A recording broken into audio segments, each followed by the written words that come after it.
Welcome to Sleep Theory. Like this video if you're ready to drift away, subscribe for more nightly escapes, and share in the comments where you're listening from. They say everyone wants to be seen. But what if being truly seen is the scariest thing of all?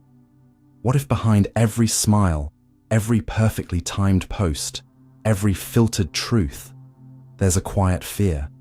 What if they see the real me and walk away? This video isn't just about psychology. It's about you. The version of you that performs, that hides, that aches to be known, but braces for rejection. If this resonates, you're not alone. And if you've ever felt torn between wanting connection and fearing exposure, this is the video you were meant to find. Before we begin, if even one sentence in this video feels like truth to you, like something you've never had words for until now, let me know in the comments. Share your story. Let's make this a place where masks can fall safely. And if you're ready to explore what it really means to be seen, go ahead and tap like. It tells the algorithm this kind of honesty matters, the desire to be seen versus the fear of being known. They say everyone wants to be seen, but few realize how terrifying it is to be truly known. At first, the two might sound like the same thing, visibility and recognition, connection and understanding, but they are not. One craves the spotlight, the other fears what it might reveal. One longs to be acknowledged, the other dreads being exposed. And in the delicate space between those two instincts, most of us quietly live our entire lives. We want to be understood, but only in the ways we've curated. We want closeness, but only through a safe, filtered distance. From early childhood, we are biologically and emotionally wired to seek attention, affirmation, and mirroring, not just as a form of comfort, but as evidence that we exist in the minds of others. Being seen isn't a luxury, it's existential. Without it, we start to lose grip on our own reality. But as we grow, something complicates this simple longing. We begin to learn which parts of us are celebrated and which ones should be tucked away. That the full picture may not always be welcome. That authenticity might cost us something. So we begin to fracture. Not obviously, but subtly, quietly. We split our identity into what is shown and what is silenced, what is performed and what is hidden. In public, we display the polished, composed, socially approved version of ourselves, the version that smiles in photos, makes others comfortable, and doesn't take up too much space. In private, we wrestle with the anxious, contradictory, messy truths that don't fit the narrative we've constructed. Over time, this psychological split becomes muscle memory. It permeates our relationships, our work, our creativity. We end up surrounded by people who love us, yet feel fundamentally alone, because the version they're loving isn't entirely real. Neuroscience shows us that human connection thrives on resonance, that our brains recognize authenticity and synchronize emotionally when we feel deeply understood. But if we never risk showing our real selves, we never experience that resonance. We settle for attention instead of intimacy, approval instead of connection. Even when we're praised, we doubt the sincerity. Even when we're loved, we brace for loss. Even when we belong, we ache. Because deep down, we fear that the love isn't meant for us. It's meant for the character we play.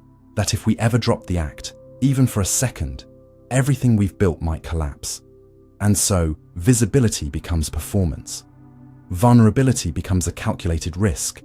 Intimacy becomes a game of emotional chess.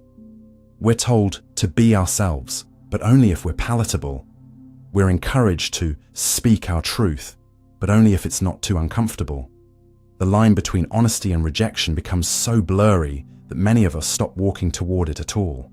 We internalize unspoken rules. Stay agreeable, stay impressive, stay likable. The result is a chronic emotional tension, a life lived in limbo, endlessly craving to be seen, while relentlessly ensuring we never truly are. The desire to be seen is about being known, valued, mirrored. The fear of being known is about being rejected, judged, abandoned. Because when someone truly sees you, beyond the surface, beyond the mask, they also gain the power to leave.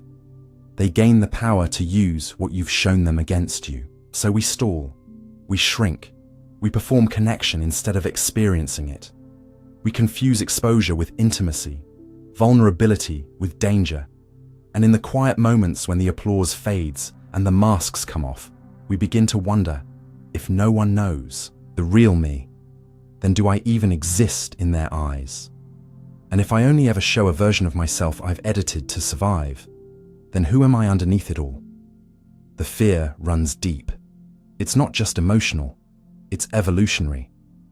In ancient tribal societies, being cast out wasn't symbolic, it meant death. So we learn to conform, to observe subtle cues, to mold ourselves into what the group would accept.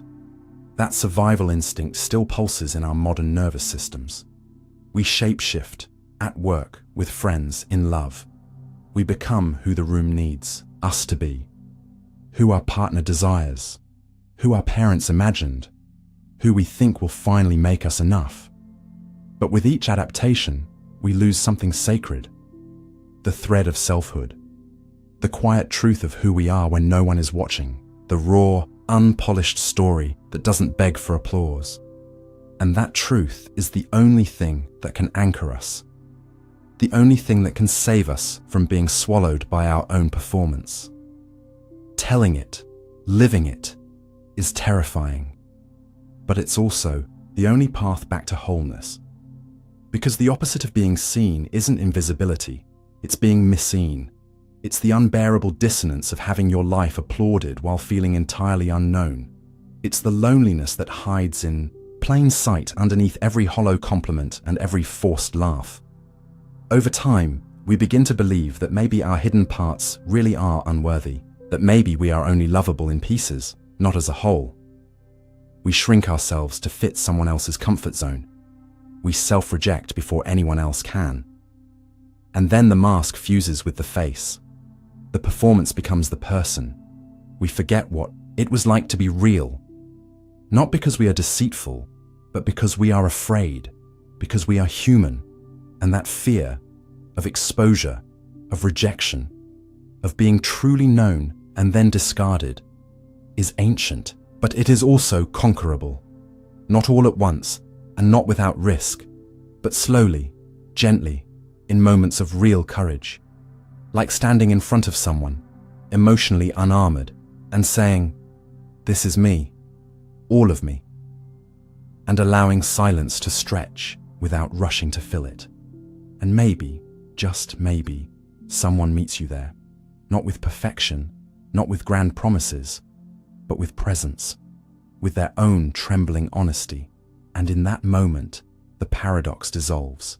The desire to be seen no longer wrestles with the fear of being known, because you've stopped running, because you've turned toward yourself instead of away. And in that stillness, you find something rare: peace. Not the peace of perfection or universal acceptance, but the peace that comes from no longer hiding from your own truth. A truth that once claimed becomes your home. The loneliness of crowds. They say we're more connected than ever, surrounded by millions of voices, images, updates, and faces. At any given moment, you can speak, post, react, respond. But strangely, beneath this overwhelming tide of connection, something else begins to fester: an unspoken absence, a silence that hums beneath the noise, a stillness beneath the motion, a kind of loneliness that doesn't come from being alone, but from being unseen in a sea of people. This is the loneliness of crowds, not isolation but alienation, not solitude but saturation. We walk into rooms full of people, scroll through timelines crowded with lives, sit in cafes where conversations buzz around us like static, and yet something inside us remains untouched. This paradox is not just social, it's existential, because loneliness isn't always the absence of others. Sometimes it's the absence of meaning in their presence. Psychologists have long differentiated between social isolation and perceived loneliness. A person can be entirely alone and feel deeply connected to themselves and the world, Just as someone can be surrounded by friends and still feel hollow, unanchored, emotionally exiled. What we crave is not company, it's connection, and not just surface connection, but resonance. The feeling that who we are is mirrored in the mind of another, that we are not only observed, but understood. And this, paradoxically, becomes harder in crowds. The more faces, the less intimacy. The more voices, the less space for silence. The kind of silence that invites vulnerability and reflection. In a crowd, we often shrink ourselves to fit the room, lose our distinct edges to avoid friction. We adopt group norms, mimic the emotional tone of the environment, suppress our contradictions in favor of cohesion. In doing so, we begin to disappear, not from the room, but from ourselves.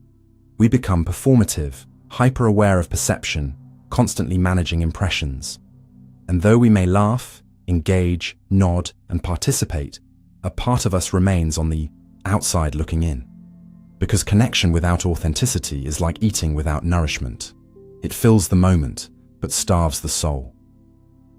Social media intensifies this experience, offering us constant proximity without intimacy. We witness curated slices of lives, comment on thoughts we haven't truly digested, and present ourselves in ways optimized for attention, not for truth.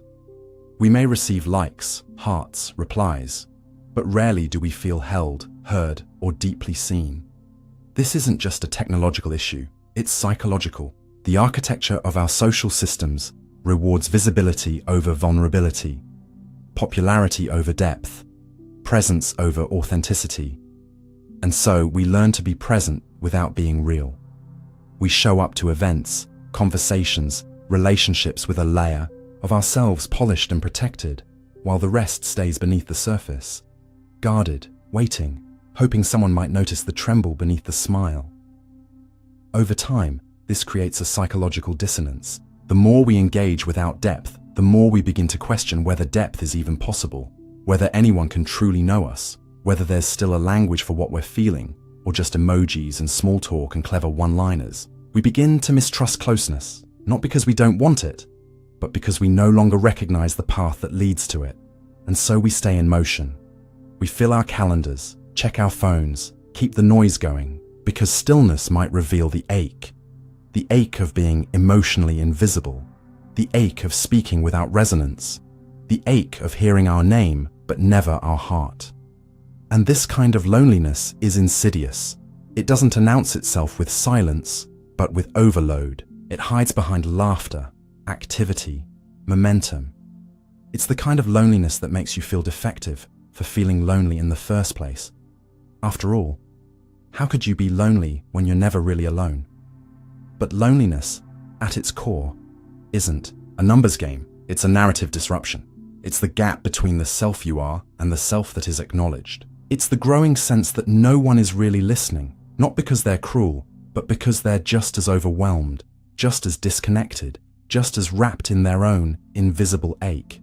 And so crowds become not places of refuge, but reflections of absence. We see ourselves in others, but only the parts they allow us to see. We show ourselves to others, but only the parts we think they'll accept. And thus, intimacy becomes a negotiation, not a surrender, a strategy, not a sanctuary. But this is not the end of the story. The very fact that this paradox is felt so deeply means that another way is possible. The human psyche is not wired merely for survival, but for meaning. And meaning arises not from multitude, but from mutuality. It emerges in those rare moments when someone truly listens, not just with their ears, but with their presence. When they don't rush to respond, fix, or entertain, but simply remain. It's in the still gaze held a second too long. The question that waits for your whole answer, the silence that doesn't demand you fill it. And those moments, though rare, are more powerful than 1,000 notifications. They are the antidotes to crowd-induced loneliness.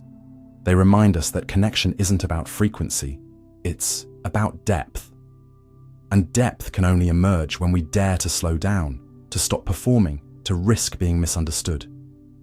This is hard, terrifying even, because it means stepping out of the crowd, not physically, but psychologically. It means choosing presence over performance, truth over likability, listening over reacting. It means asking different questions, offering different responses, choosing to be with rather than around. And sometimes it means walking away from noise so we can remember the sound of our own mind. Loneliness will not vanish through busyness, and connection will not deepen through quantity. What we're aching for is not more. It's real. And real cannot be mass-produced. Real cannot be rushed. Real cannot be found in the crowd unless two people dare to look at each other without expectation, without agenda, without armor. Just presence, just breath, just truth. The loneliness of crowds is not a failure of society. It's a reflection of our fear to pause, to go beneath, to reveal. But it can be unlearned. It can be rewritten. One honest moment at a time. The mirror paradox. They say mirrors never lie, but perhaps that's their greatest deception. Because when we look into them, what we see is not the truth, but a reflection, flattened, reversed, and stripped of depth. We expect honesty from glass, yet what it offers is only the surface, a contour, a composition, never the full story. And yet we return to it, day after day, searching for something, reassurance, identity, proof that we exist. The mirror has become a ritual, a judge, a confidant, a curse. It is the place where we meet ourselves and avoid ourselves simultaneously. We stand before it not just to check appearances, but to seek confirmation that we are still intact, still recognizable, still real. But what is real? Is it what others see? What we project? Or what trembles beneath the skin, beyond the reach of reflection? The paradox of the mirror lies in this confusion. We search for truth in something that can only offer symmetry, and in that symmetry, we mistake structure for substance. We forget that what we see in the mirror is not ourselves, but our representation. And like any representation, it's vulnerable to distortion, not just by lighting and angles, but by memory, mood, shame, desire. On some days, the mirror becomes a friend. On others, a stranger. And some days, it becomes an enemy. What it reflects doesn't change, but how we perceive it does, because we don't look with our eyes alone. We look with our history. The child who was mocked for their weight. The teenager who was told their skin wasn't clear enough. The adult who now picks apart each wrinkle as if it were a failure of character. These echoes don't disappear. They hover behind the glass, whispering judgments as we stare. And so the mirror doesn't just show our face. It shows our wounds, our insecurities, our attempts at control, and beneath it all, our fear. The fear that what's visible might not be enough, or worse, that what's invisible will never be seen. Psychologically, this dynamic taps into the fragile development of self-image. The mirror stage, a concept introduced by Lacan, suggests that our sense of self begins with the recognition of our own reflection. But this recognition is not unity, it is fragmentation. We see a whole, but we feel broken. We see an exterior, but we inhabit an interior, and the two rarely match. This creates a lifelong tension between how we appear and how we feel. We try to resolve it through grooming, styling, altering, efforts to bring the inside and outside into harmony. But more often than not, the mirror doesn't help us bridge that gap. It widens it. The more we fix, the more flaws we find. The closer we examine, the less we understand. And eventually, the mirror stops being a tool and becomes a trap. A stage for performance, a battlefield for self-worth, a place where we negotiate our value in silence. In a world obsessed with appearance, the mirror becomes a sacred object, a space where beauty is both chaste and punished. And in that sacred space, rituals form. We tilt our heads just so, flex muscles, suck in, smile, stare, frown, inspect. But beneath every gesture is a question we never say aloud. Is this okay? Not just, do I look good, but do I look lovable? Do I look safe? Do I look like someone who deserves acceptance? And the mirror, being only glass, can't answer. It reflects, but it doesn't respond. It shows you back to yourself, but it offers no context.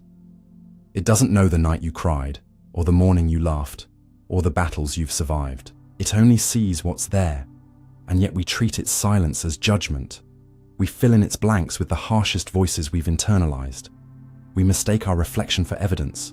We forget that mirrors cannot see the soul, the mind, the heartache, the hope.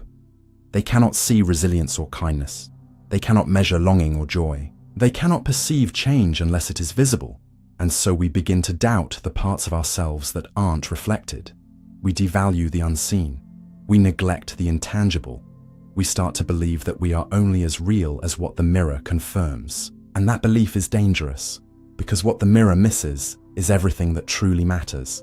It misses the way your voice softens when you speak to someone in pain, the way your body moves when you dance alone, the way you make space for others to feel safe, the way you carry grief without collapsing, the way you hope despite everything. None of that is visible in your reflection. And yet, all of it is you. The mirror cannot hold these things, but you can. And perhaps that is the lesson of the paradox. The more we look to the mirror to find ourselves, the more we risk forgetting who we are beyond it. We become fixated on surfaces, measurements, aesthetics, trading wholeness for polish, trading aliveness for symmetry, trading substance for shape. And in doing so, we lose the ability to see ourselves without the mirror. We become dependent on its gaze, its cold feedback loop. We stop trusting our internal sense of worth. We look for approval in reflections instead of relationships, in pixels instead of presence. But there is another way. It begins not by avoiding the mirror, but by reclaiming it, by using it not to critique, but to witness, to see, not judge, to honor, not edit, to remember, not forget, to meet yourself, not manage yourself. This requires patience, gentleness, courage.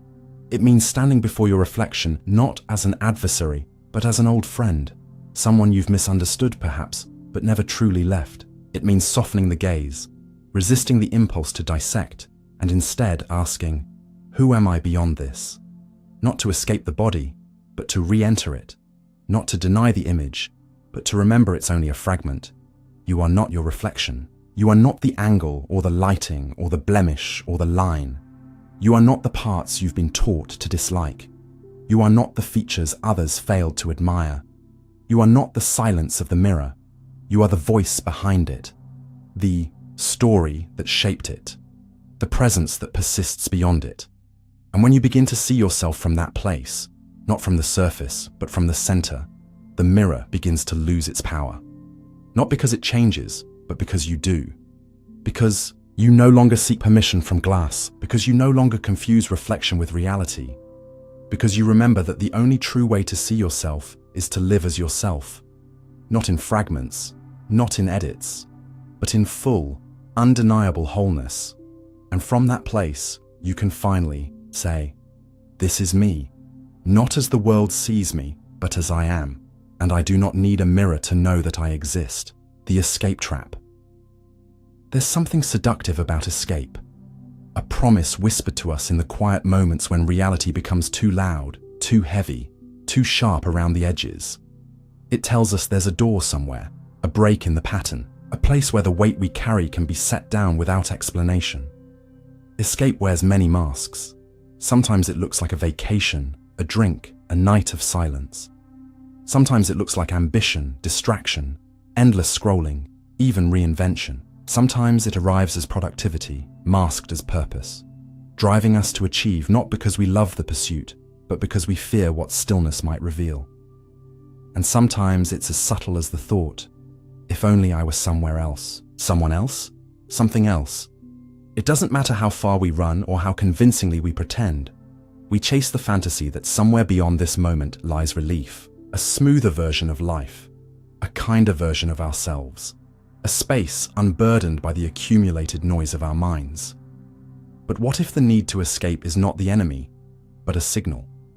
What if the desire to run is not about the world outside, but about the conflict within, about the parts of us that remain unacknowledged, unheard, unhealed? Because here's the paradox. The more we run from discomfort, the more it seems to follow us. The more we try to escape pain, the more tightly it grips. The more we avoid the mirror, the more distorted our reflection becomes. We run from the past, yet it shapes our every move. We flee from our thoughts, yet they echo louder in the silence. We bury feelings, yet they resurrect in the quiet hours when we're alone. We tell ourselves the problem is location, vocation, situation. But the truth is, geography cannot outpace memory. Circumstances cannot overwrite belief. Escape promises freedom, but delivers fragmentation. Because what we escape doesn't disappear. It waits. It waits beneath the surface, shape-shifting into new forms, finding new ways to remind us that nothing we refuse to face truly leaves us.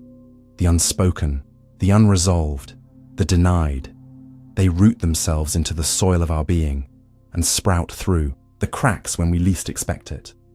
We change cities, relationships, careers. We shift identities, chase new beginnings, delete old memories. We tell ourselves, this time it will be different. And for a moment, it is. There's a rush, a dopamine spike, the illusion of momentum. But then, slowly, the old ache resurfaces in the new space. The same fears, the same patterns, the same restlessness, just dressed differently. And we wonder, was the escape not far enough? Should we have gone faster, deeper, louder? Or maybe the terrain we were trying to flee was never external to begin with. Maybe the problem isn't how we escape. Maybe it's why. Because true escape isn't about leaving behind what hurts. It's about learning to sit with it long enough, to understand it. It's about creating space within, not distance outside. And that's terrifying. The body rebels, the mind resists, our nervous system, conditioned by years of micro-traumas and cultural pressure to stay productive and happy, flinches at the idea of stillness. Stillness feels like failure, like weakness, like exposure. It is a mirror we are not ready to face, and so we move. We keep moving, but not forward, just away. We run in circles, changing scenery without changing story, and eventually, the exhaustion sets in. Not the kind that rest cures, but the existential fatigue of never arriving anywhere, of never truly being home, even in your own skin, of constantly outsourcing peace to the next thing, the next place, the next person. The escape trap is this. We confuse movement with progress. We mistake numbing for healing. We label avoidance as strategy. We call it reinvention, when really it's just repetition. And worst of all, we begin to believe that the discomfort we're running from is a flaw to be corrected, not a message to be heard. But pain, as unwelcome as it feels, often arrives as a teacher. Discomfort isn't always a problem. It's a compass. It points to the parts of ourselves that need tending, not escaping. The ache we feel in moments of stillness is not emptiness. It's the call to return. Return to presence, to truth, to self. And yet everything in our culture teaches the opposite.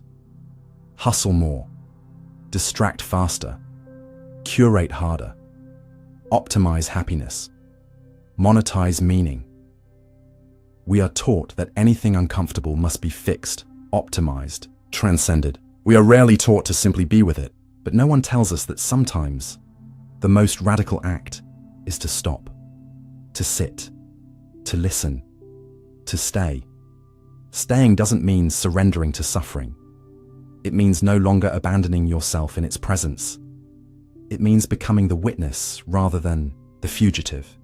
It means realizing that the monsters we run from are often memories, beliefs, unmet needs, and none of these can be healed by distance alone. They need space. They need presence. They need a kind of courage that isn't loud or visible, but quiet and rooted. The kind of courage that says, I will not run this time. A strength that shows up not in grand gestures, but in small moments. The moment you choose not to distract, not to reach for the phone, not to change the subject. And when we choose to stay, truly stay, we begin to understand that freedom was never elsewhere, that escape was never the solution, only the symptom, that the feelings we feared were not bottomless, only unfamiliar, that the pain we avoided held information, that what we were really running from was not the world, but ourselves, and more specifically, the parts of ourselves we didn't yet know how to hold, the tenderness that never received protection, the shame that was never met with compassion, the grief that never got to finish its sentence. So what happens when we stop running? At first, panic, then discomfort, then resistance, then the urge to self-soothe, to retreat, to forget.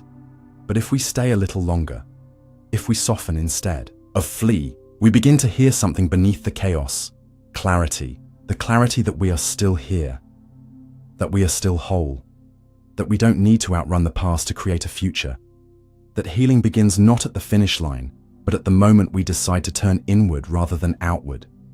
It starts in the pause, in the breath, in the permission to not know. Escape will still call to us. It always will.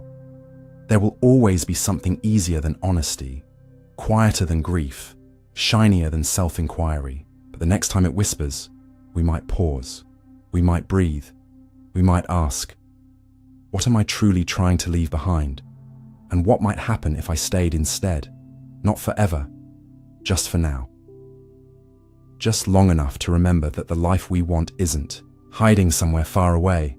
It's waiting in the place we keep leaving, right here, right now. And maybe, just maybe, we weren't meant to escape, but to return. Not to the past, but to the present. Not to what was, but to what's real. And in that return, we might find not only ourselves, but a home we never knew we'd left. The shame loop. Shame is a strange thing, not loud like rage or sharp like fear, but quiet, sticky, and corrosive. It doesn't rush in like panic or explode like grief. It creeps, it settles, it takes root in silence. Shame doesn't announce itself, it waits. It waits for you to slip, to falter, to feel exposed. And when you do, it whispers, not just that you made a mistake, but that you are the mistake. Not just that you failed, but that you are failure.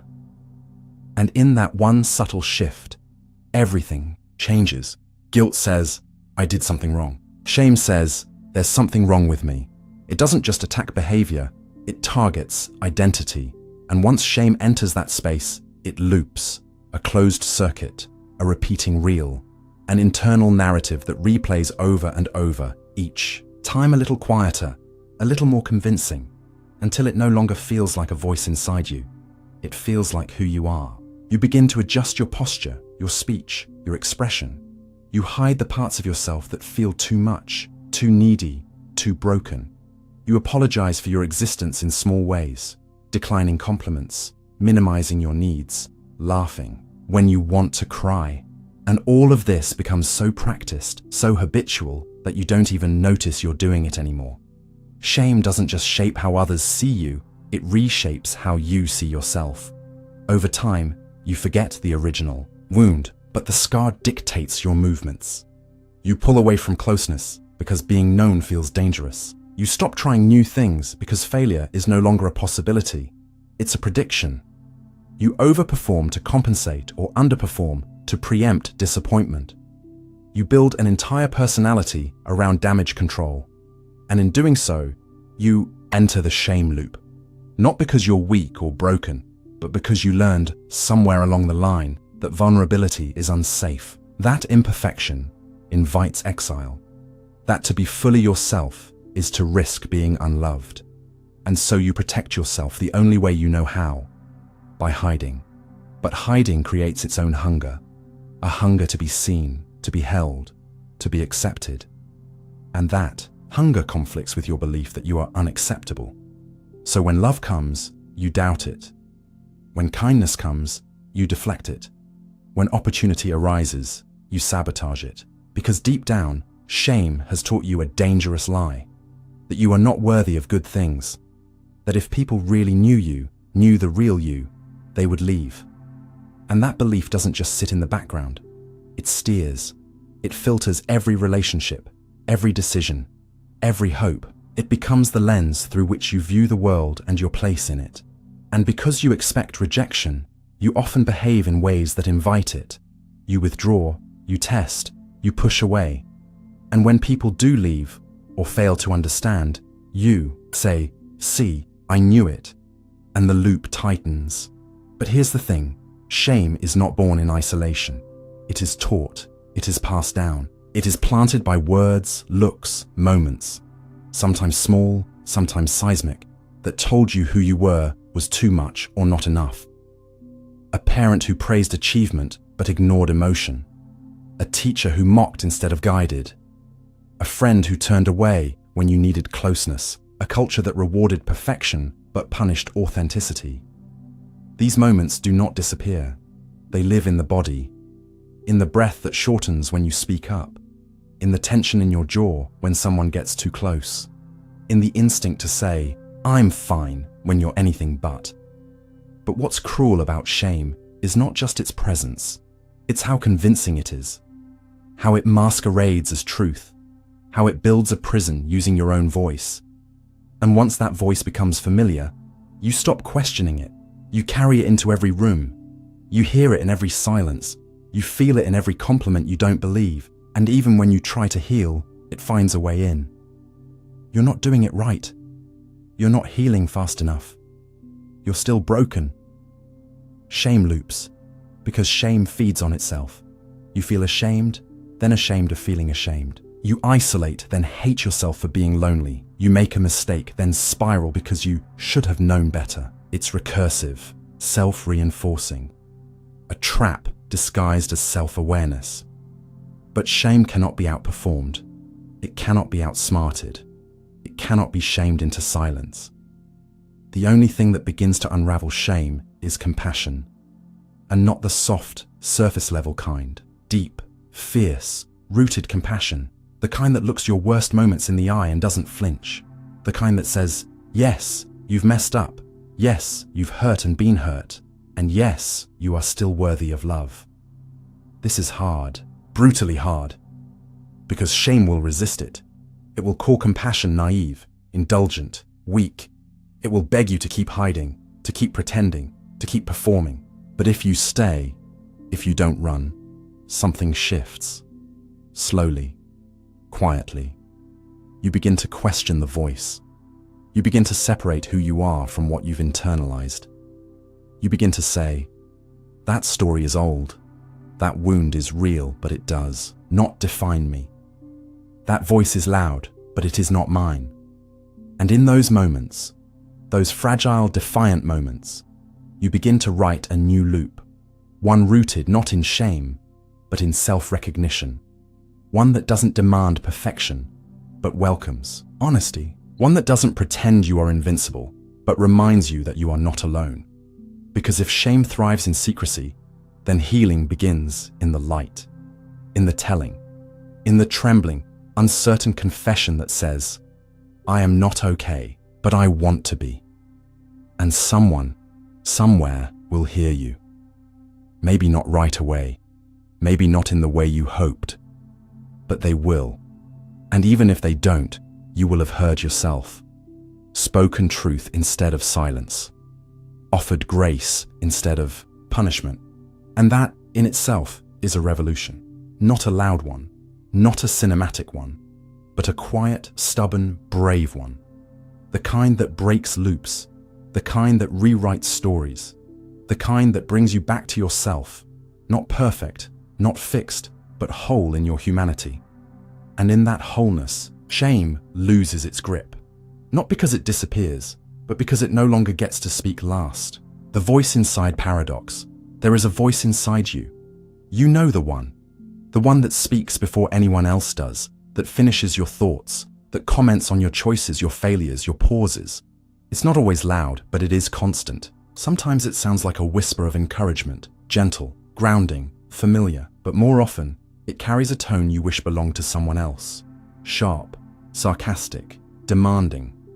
It mocks your hesitation, doubts your joy, replays your mistakes like a soundtrack you never asked for. It sounds like you, but it doesn't feel like kindness. It uses your vocabulary, your memories, even your humor. But beneath the surface, it's not helping you. It's measuring you, judging, correcting, controlling. And what makes this voice so insidious, so inescapable, is that it lives in your own mind and wears the mask of your identity. That is the paradox. The voice inside is supposed to be the closest, safest, most truthful part of who you are. And yet, it often becomes the most relentless critic you know. How does that happen? How does something born from consciousness turn against it? Psychology tells us that our internal dialogue is formed early, crafted by tone, by response, by repetition. The way caregivers spoke to us becomes how we speak to ourselves. The way teachers corrected us becomes how we self-correct. The way society evaluated us becomes how we evaluate our every move. And over time, this voice ceases to be a reflection. It becomes the rule. We stop questioning its legitimacy because it feels so deeply embedded, so reflexive, so true. We think, if it's coming from inside me, it must be real. But the truth is, not all thoughts are facts. Not all internal voices are allies. Many are echoes of trauma, of pressure, of conditional love. Many are inherited scripts, carried unknowingly, repeated unconsciously.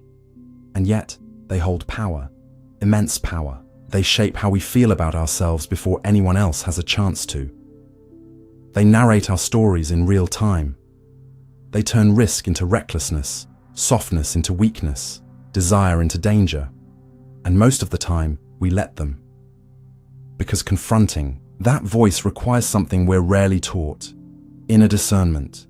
The ability to sit with yourself and ask, is this voice telling the truth, or is it repeating a fear?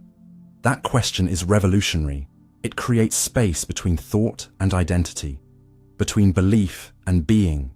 It allows us to realize that we are not our thoughts. We are the ones witnessing them. And in that witnessing, we reclaim something we forgot we lost: agency. But of course, it's not that simple. Because even when we know the voice is harsh, we still cling to it. Why? Because it feels like protection. Because it convinces us that if we criticize ourselves, first, others won't get the chance. That if we stay alert, anxious, hyper-aware, we can avoid disappointment, embarrassment, pain. This is the paradox's cruelest irony. The inner voice promises safety, but delivers self-sabotage. It tells us we're being prepared, when really we're being paralyzed. It frames its cruelty as realism, its pessimism as wisdom. And in doing so, it becomes a prison made of logic, one we can't argue with because it uses our own language against us. So we internalize it. We call it high standards. We call it self-discipline. We mistake its rigidity for strength, and slowly it drowns out the other voice, the quiet one, the softer one, the one that says, you're doing enough. You're allowed to rest. You are still worthy, even when you're not winning. That voice becomes harder to hear, not because it vanishes, but because it's buried beneath years of noise. And when we finally try to listen to it, it feels foreign, like weakness, like self-indulgence. That's how deep the paradox goes. We begin to distrust our own compassion. We reject it not because it's false, but because we've been conditioned to think that love must be earned, even from ourselves. So, what do? How do we break this loop when the critic lives in our own head? The answer isn't to silence the voice. You can't. And trying to will only deepen the split. The answer is to confront it. Not with anger, but with curiosity, to ask it where it came from, who it sounds like, what it's trying to protect, and then, gently but firmly, to set boundaries with it, to say, I hear you, but I don't believe everything you say, to make room for another voice, one that doesn't need to shout, one that doesn't demand perfection, one that remembers the whole story, not just the highlight reel of your mistakes. This takes time, practice, patience. There will be days When the critic wins, when the old tape plays louder, when you regress, collapse, forget. But the difference is, now you'll notice, now you'll pause, and in that pause lies power. Because once you become aware of the inner voice, you're no longer trapped by it. You can choose, you can respond, you can rewrite, you can let the inner critic speak, and then choose not to obey. Over time, the volume shifts, the balance tilts. The compassionate voice, though quieter, grows stronger with use. It becomes easier to find, more familiar, and eventually, you begin to speak to yourself in ways you never thought possible. Not with relentless scrutiny, but with grace, with context, with nuance. You begin to see your effort, not just your errors, your growth, not just your gaps. And in doing so, you start to trust yourself again, not just as a performer, but as a person. You remember that your worth was never meant to be negotiated, that you are not your productivity, that you are allowed to change your mind, that you are still learning, still becoming, still enough. And in that remembering, the paradox begins to dissolve. The voice inside no longer feels like an enemy. It becomes a companion, not perfect, but honest, not always right, but open to correction. And most importantly, it becomes yours, not inherited, not imposed, chosen, forged through awareness, softened by compassion, guided by truth. And once you reclaim that voice, the world outside begins to shift too. Not because it changes, but because you meet it with a new foundation. One that cannot be shaken by every opinion, every mistake, every setback. One that whispers, when the old voice resurfaces, "I've heard you before, but I am not who I was, and you no longer get to lead." The paradox of emotional honesty. They say honesty is the foundation of every meaningful connection, the key that unlocks trust, the bridge between two separate worlds. And yet, when it comes to emotions, raw, messy, inconvenient emotions, honesty doesn't always feel like a virtue. Sometimes it feels like exposure. Sometimes it feels like danger. This is the paradox of emotional honesty. We are told to express ourselves, to speak our truth, to feel without filter. But when we actually do, the consequences often contradict the promise. We open our mouth to say what's real and watch as silence follows, or confusion, or even disapproval. We let someone into the truth of how we feel, and they flinch, or correct, or turn away. And suddenly, the very act that was meant to deepen intimacy feels like the thing that disrupts it. Emotional honesty asks us to name what hurts, to admit what we want, to reveal what we fear. It demands that we surrender control, that we stop editing our humanity to make it easier for others to digest. But doing so means relinquishing the armor we've spent years building. It means stepping into a space where we can no longer manage how we're perceived. It means saying, "I'm scared," or "I need you," or "that hurt," without knowing what will come next. And that unknown, that uncontrollable aftermath, is often what keeps our mouths shut. Because somewhere along the way, many of us learned that our feelings were too much, or too confusing, or too inconvenient. We learned to bottle, to swallow, to translate our truths into something quieter, more acceptable, less demanding. And so we internalize a dangerous logic. Honesty is admirable, but only in moderation. Only when it's neat. Only when it doesn't shake the room. But emotions, by nature, are not neat. They are unpredictable, non-linear, often irrational. They surge at inopportune times, contradict our words, challenge our identities. And yet, when allowed to be heard, truly heard, they have the power to transform us, to connect us, to soften the walls we didn't even realize we'd built. The paradox is that the more emotionally honest we are, the more we risk, but also the more we stand to gain. Because without honesty, there is no real closeness.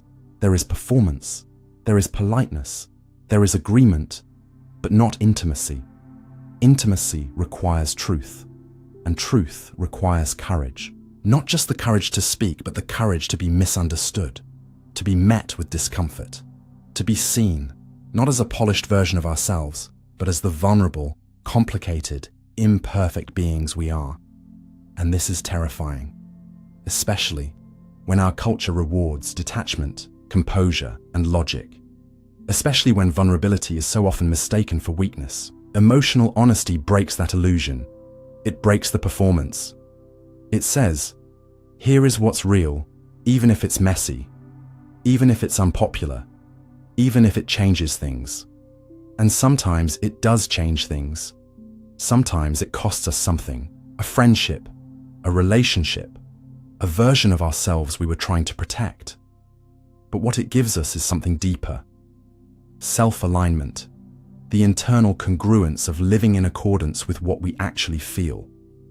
Because repression doesn't just hide feelings, it warps them. It reshapes our internal landscape until we no longer know what's real, until we can no longer distinguish our own needs from what others expect of us. And in that fog, we lose ourselves. Emotional honesty cuts through that fog. It brings clarity, even when it's painful.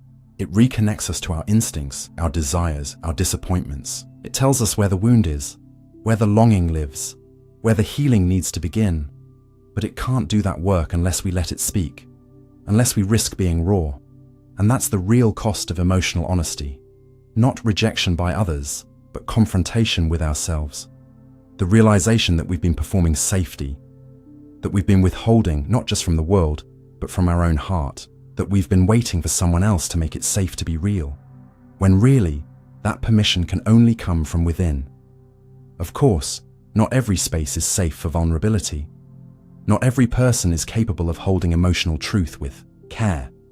And part of emotional maturity is knowing when and where to be open. But too often, we use that truth as a blanket excuse. We say, they wouldn't understand, when really, we haven't given them the chance.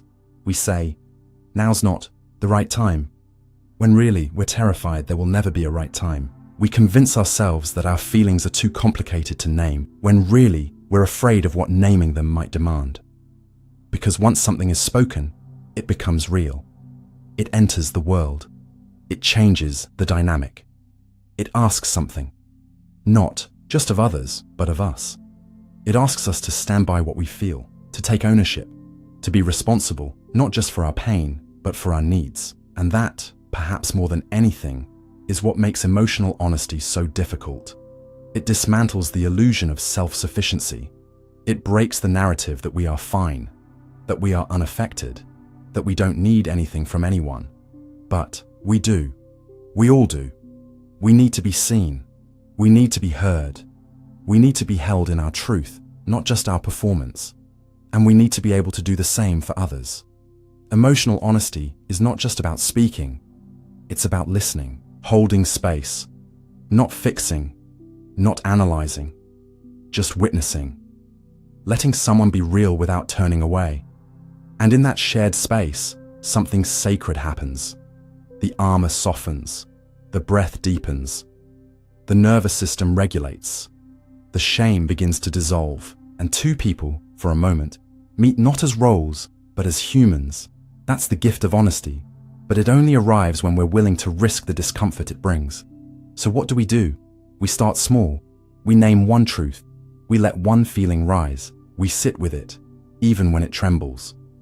We say, this is what I feel, and we allow that to be enough. We stop editing ourselves to make others comfortable.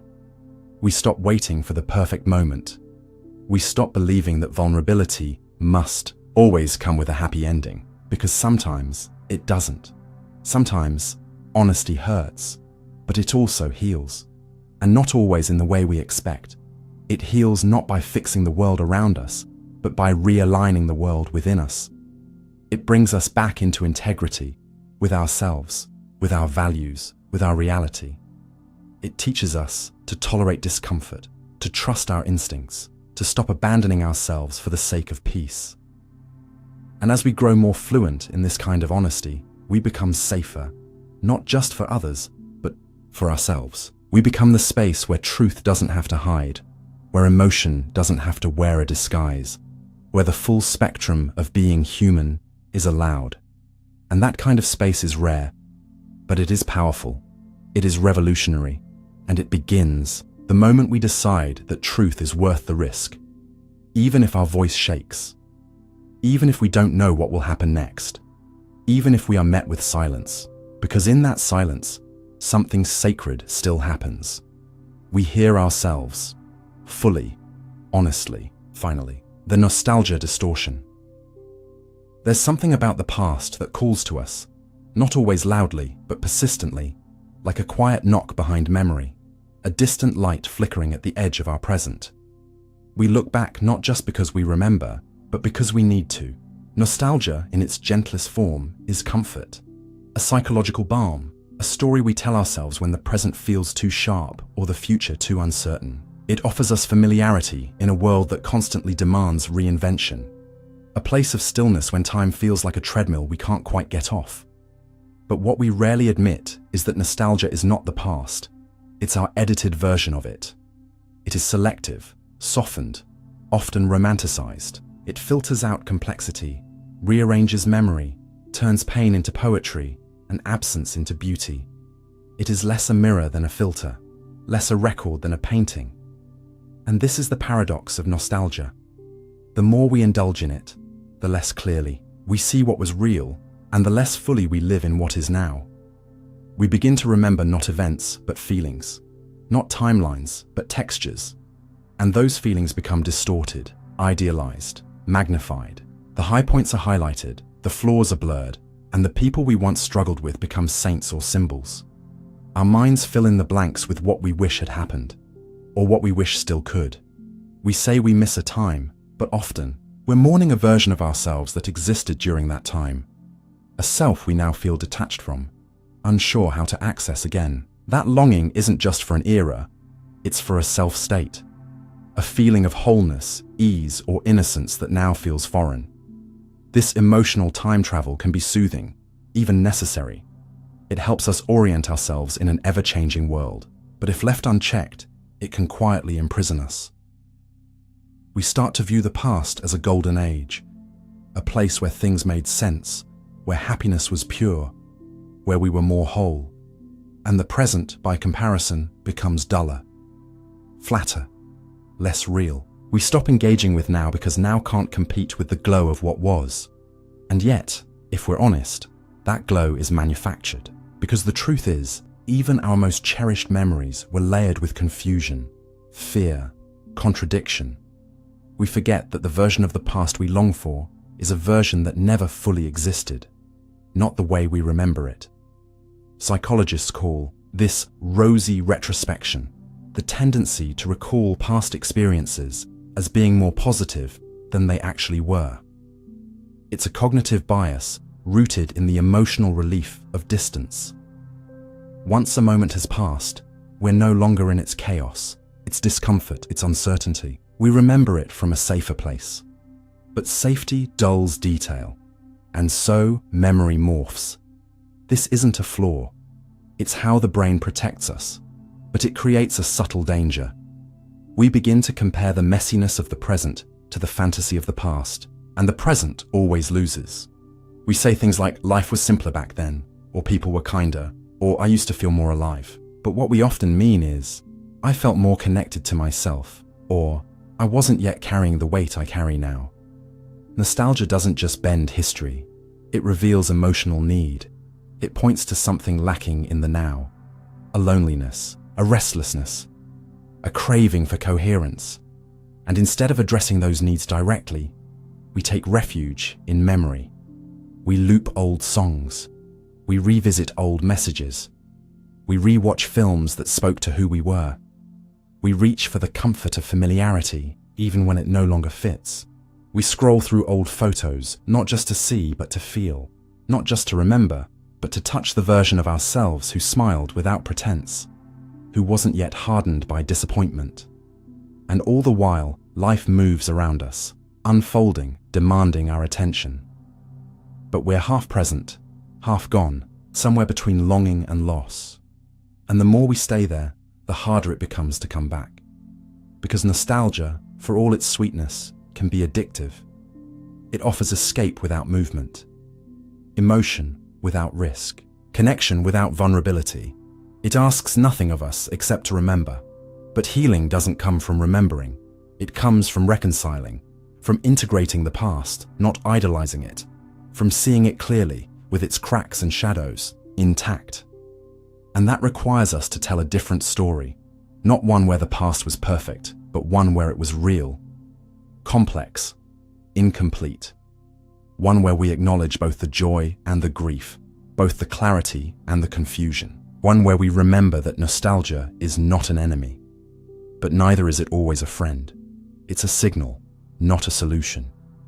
Only then can we reclaim the present as a place equally worthy of attention, equally capable of beauty, because the present is not lacking. It's just unfiltered, uncurated, still unfolding. It hasn't yet been softened by time. It still stings, still asks, still reveals. But that rawness is what makes it true. That immediacy is what makes it ours. The past, after all, has been framed and captioned and closed. The present remains, uncertain, but also full of possibility. And if we keep reaching backward, trying to live in a photograph, we miss the living moment in front of us. We miss the chance to create memories we haven't yet had, to become the person we keep nostalgically searching for, the child who laughed without hesitation, the teenager who felt everything at full volume, the adult who once dared to hope. That self isn't gone. It's waiting, not in the past, but beneath the surface of now, under the routines, the responsibilities, the self-doubt, under the cynicism we wear like armor. And nostalgia, when used with care, can guide us there, not as a destination, but as a mirror. It can show us what we've lost touch with, what still matters, what needs tending. It can show us the emotional truths we've left behind, the dreams we paused, the innocence we thought we outgrew. But to access that, we must let go of the distortion. We must let the past be honest, not idealized. We must look at old photos and remember not just the smile, but what came before and after, the tension in the shoulders, the unanswered questions, the laughter that followed tears. We must allow memory to be whole. Only then does it become wisdom instead of fantasy. Only then does it inform the present rather than eclipse it. Because nostalgia isn't bad, it's incomplete, and perhaps in doing so, we'll realize that the most meaningful moments aren't behind us. They're the ones we choose to notice now. The ones we breathe through, cry through, laugh through. The ones that don't yet feel nostalgic because they're still happening, right here, right now. And when we honor them, not as distractions from the past, but as their continuation, we come home, not to history, but to ourselves. The intimacy recoil. Intimacy is what we say we want. It's what stories are built on, what songs mourn, what poems ache for. To be seen, to be known, to be accepted in our unedited form.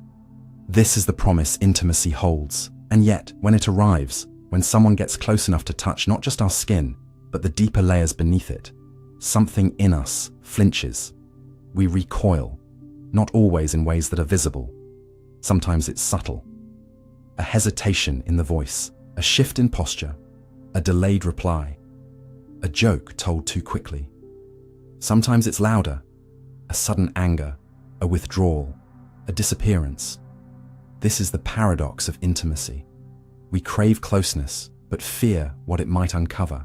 We seek connection, yet sabotage it when it becomes too real. We long to be held, but panic when someone actually stays. And the truth is, this reaction isn't irrational. It's protective. Because intimacy doesn't just expose our beauty, it exposes our wounds. It reveals not just who we are, but what we've been through, the fears we've silenced, the shame we've buried, the softness we've armored. And for many, that kind of exposure feels dangerous.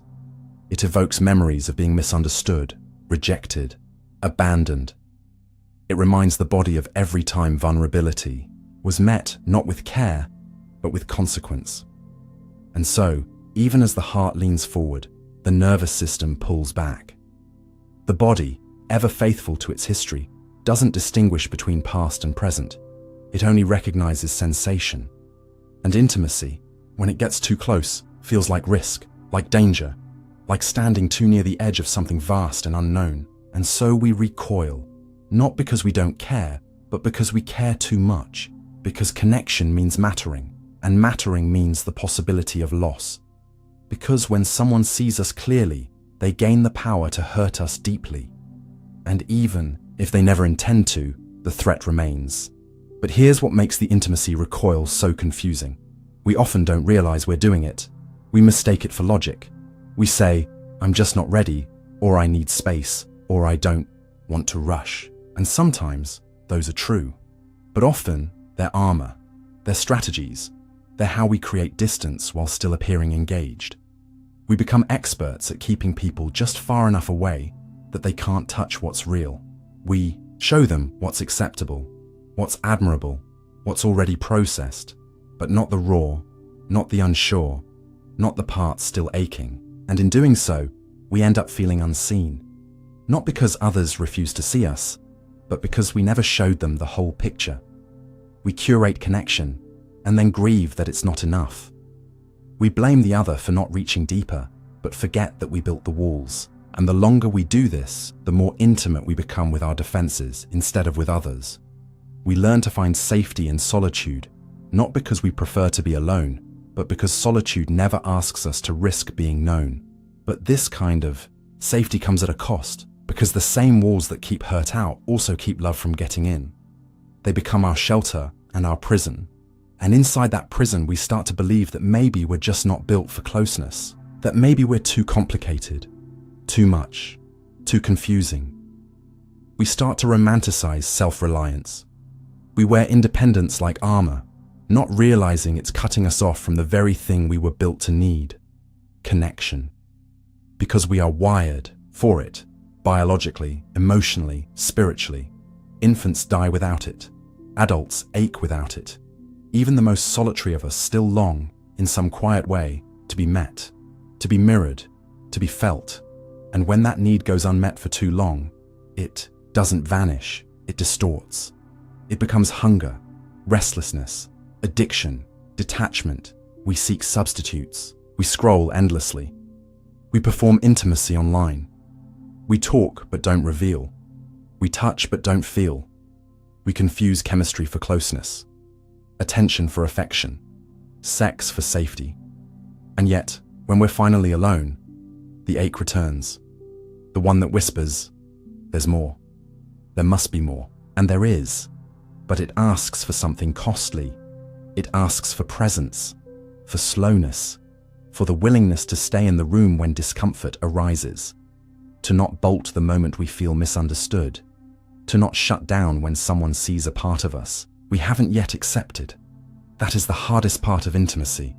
It reveals what we haven't yet healed. It mirrors back our fragility. It challenges our narratives. It softens the edges we've spent years sharpening. But if we can sit with that discomfort, if we can breathe through the urge to retreat, something miraculous happens. The recoil lessens. The heart, once guarded, begins to open. Not all at once, not without fear, but gradually, honestly, with trembling sincerity. We start to say things we've never said. We start to let ourselves be held, not just physically, but emotionally. We start to let ourselves need, to ask, to stay. And in that staying, we discover something that rewrites everything. Intimacy is not about merging, it's about meeting.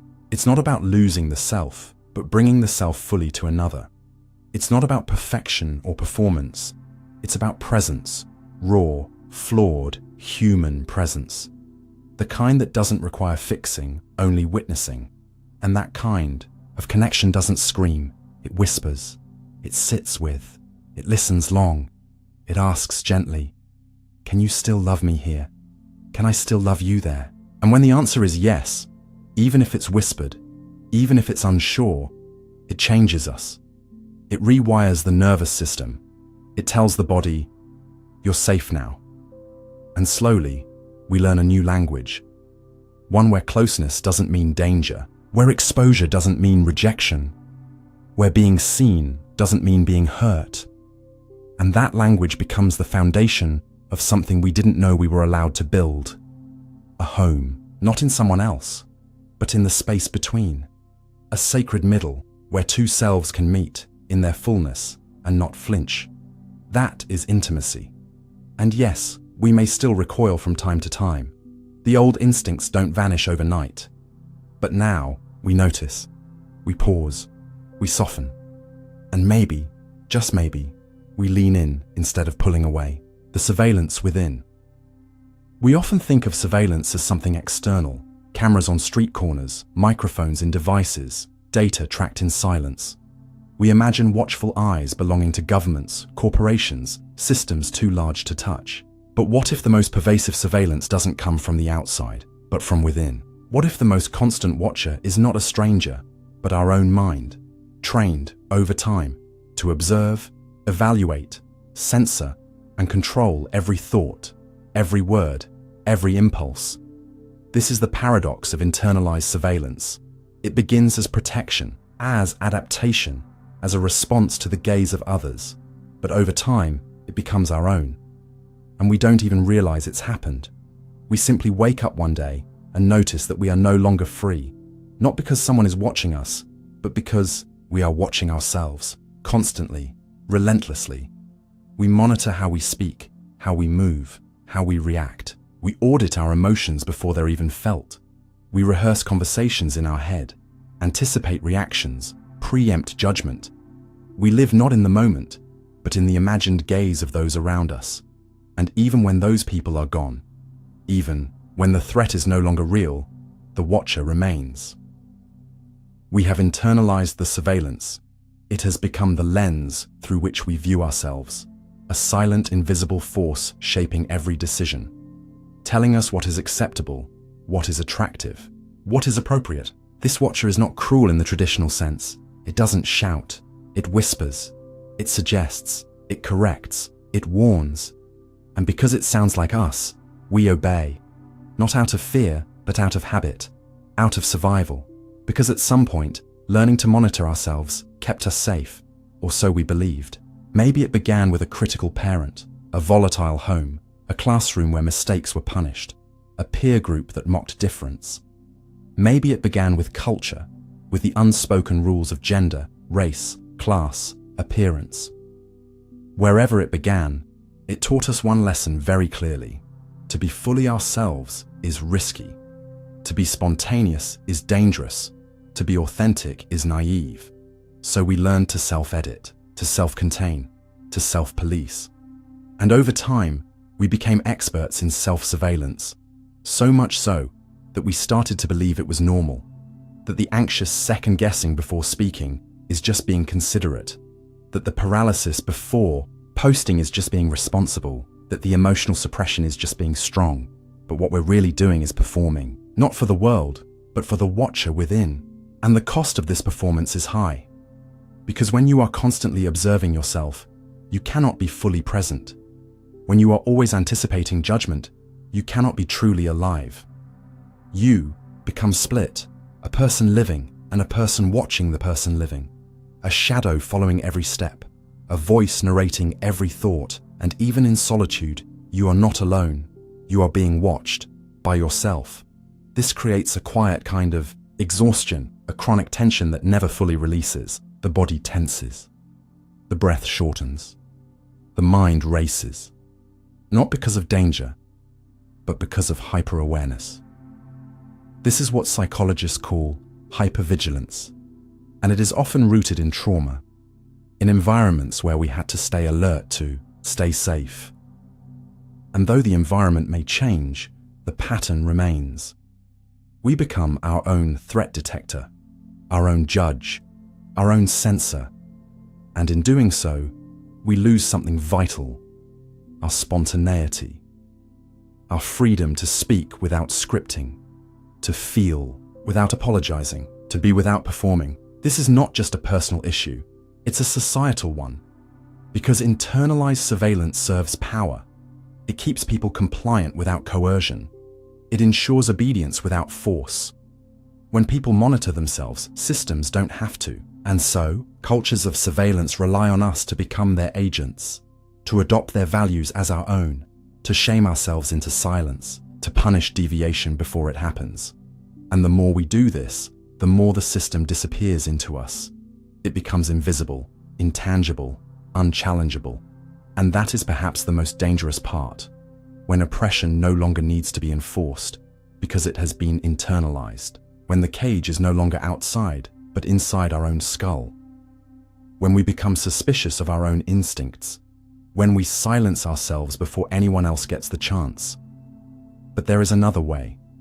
It begins with awareness, with noticing the watcher, noticing when you shrink, when you edit, when you hesitate, noticing the voice that says, "Don't say that, don't be like that, don't want that," and asking, whose voice is that really? Where did I learn that being fully myself is too much? Who taught me to fear my own depth? These are not easy questions. They threaten the stability of the false self, the one built for approval, for safety, for survival, but they are necessary, because until we question the watcher, we cannot reclaim our freedom. We cannot trust ourselves. We cannot speak in our own voice. We will keep outsourcing our worth to imagined audiences. We will keep living in delay, in caution, in preemptive regret. And life will pass not as experience, but as surveillance footage, always observed, never embodied. But when we begin to push back, gently, consistently, something shifts. We begin to risk a little more. We say the thing we were afraid to say. We wear what feels like us. We let ourselves laugh too loud, feel too deeply, care too obviously. And yes, it's scary. The watcher protests, it warns. But each time we disobey, the voice weakens, the grip loosens, and we begin to remember what it felt like to be free, to speak without planning, to move without shame, to exist without justification. That freedom isn't loud. It doesn't announce itself. It arrives in moments, in breath, in movement, in truth. In the simple, radical act of choosing to live as yourself, even when no one else is watching, especially then. Because the goal is not to destroy the inner watcher. It was created for a reason. But now, it's time to take back the controls. To say, "Thank you for protecting me, but I no longer need your vigilance to survive." And in that moment, something sacred happens. You come home to yourself, not as an object, not as a brand, but as a person, a whole, messy, uncontained, alive person.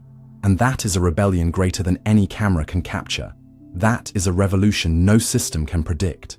That is how freedom begins, not with escape, but with return. A return to presence, a return to truth, a return to the self beneath surveillance, the one who was never meant to be watched, but to be witnessed, to be lived. The comfort-curse loop. There's something about the past that calls to us, not always loudly, but persistently, like a quiet knock behind memory, a distant light flickering at the edge of our present. It's not just a recollection, it's a gravitational pull. We look back not just because we remember, but because we need to. Nostalgia, in its gentlest form, is comfort, a psychological balm, a story we tell ourselves when the present feels too sharp or the future too uncertain. It offers us familiarity in a world that constantly demands reinvention. A place of stillness when time feels like a treadmill we can't quite get off. A sanctuary made of fragments. But what we rarely admit is that nostalgia is not the past. It's our edited version of it. It is selective, softened, often romanticized. It filters out complexity, rearranges memory, turns pain into poetry, and absence into beauty. It is less a mirror than a filter, less a record than a painting. A painting, of course, painted by feeling more than fact. And this is the paradox of nostalgia. The more we indulge in it, the less clearly we see what was real, and the less fully we live in what is now. We begin to remember not events, but feelings, not timelines, but textures. And those feelings become distorted, idealized, magnified. The high points are highlighted, the flaws are blurred, and the people we once struggled with become saints or symbols. Our minds fill in the blanks with what we wish had happened or what we wish still could. We say we miss a time, But often, we're mourning a version of ourselves that existed during that time, a self we now feel detached from, unsure how to access again. That longing isn't just for an era, it's for a self-state, a feeling of wholeness, ease, or innocence that now feels foreign. It's the ache of a memory not quite real, yet deeply felt. And often, nostalgia is less about the past than it is about our relationship with the present. How distant we've become from our own aliveness. This emotional time travel can be soothing, even necessary. It helps us orient ourselves in an ever-changing world. It reassures us that something once felt good, true, meaningful, that we were, at some point, connected. It's how we trace the roots of who we are. But if left unchecked, nostalgia can quietly imprison us. We start to view the past as a golden age, a place where things made sense, where happiness was pure, where we were more whole, and the present by comparison becomes duller, flatter, less real, less alive. We stop engaging with now because now can't compete with the glow of what was. And yet, if we're honest, that glow is manufactured, because the truth is, even our most cherished memories were layered with confusion, fear, contradiction. We forget that the version of the past we long for is a version that never fully existed, not the way we remember it. Psychologists call this rosy retrospection, the tendency to recall past experiences as being more positive than they actually were. It's a cognitive bias rooted in the emotional relief of distance. Once a moment has passed, we're no longer in its chaos, its discomfort, its uncertainty. We remember it from a safer place. But safety dulls detail, and so memory morphs. This isn't a flaw, it's how the brain protects us, but it creates a subtle danger. We begin to compare the messiness of the present to the fantasy of the past, and the present always loses. The result? We start living in comparison rather than creation. We say things like life was simpler back then, or people were kinder, or I used to feel more alive. But what we often mean is, I felt more connected to myself, or I wasn't yet carrying the weight I carry now. Nostalgia doesn't just bend history, it reveals emotional need. It points to something lacking in the now, a loneliness, a restlessness, a craving for coherence, a longing for meaning that feels more elusive now than it did then. And instead of addressing those needs directly, we take refuge in memory. We loop old songs. We revisit old messages. We re-watch films that spoke to who we were. We reach for the comfort of familiarity, even when it no longer fits. We scroll through old photos, not just to see, but to feel. Not just to remember, but to touch the version of ourselves who smiled without pretense, who wasn't yet hardened by disappointment, who hadn't yet learned to expect less. Nostalgia becomes our translator when the language of now feels foreign. And, all the while, life moves around us, unfolding, demanding our attention, but we're half present, half gone, somewhere between longing and loss. And the more we stay there, the harder it becomes to come back. Because nostalgia, for all its sweetness, can be addictive. It offers escape without movement, emotion without risk, connection without vulnerability. It asks nothing of us except to remember. But healing doesn't come from remembering. It comes from reconciling, from integrating the past, not idolizing it, from seeing it clearly with its cracks and shadows intact, from facing what we tried to forget. And that requires us to tell a different story, not one where the past was perfect, but one where it was real, complex, incomplete. One where we acknowledge both the joy and the grief, both the clarity and the confusion. One where we remember that nostalgia is not an enemy, but neither is it always a friend. It's a signal, not a solution, a reflection, not a roadmap. It is a feeling, not a fact. Only then can we reclaim the present as a place equally worthy of attention, equally capable of beauty, because the present is not lacking. It's just unfiltered, uncurated, still unfolding. It hasn't yet been softened by time. It still stings, still asks, still reveals. But that rawness is what makes it true. That immediacy is what makes it ours. The past, after all, has been framed and captioned and closed. The present remains uncertain, but also full of possibility. A living canvas, not a finished painting. And if we keep reaching backward, trying to live in a photograph, we miss the living moment in front of us. We miss the chance to create memories we haven't yet had, to become the person we keep nostalgically searching for. The child who laughed without hesitation, the teenager who felt everything at full volume, the adult who once dared to hope. That self isn't gone, it's waiting. Not in the past, but beneath the surface of now. Under the routines, the responsibilities, the self-doubt. Under the cynicism we wear like armor. That self speaks in quiet longings, in restless nights, in the ache we call nostalgia. And nostalgia, when used with care, can guide us there, not as a destination, but as a mirror. It can show us what we've lost touch with, what still matters, what needs tending.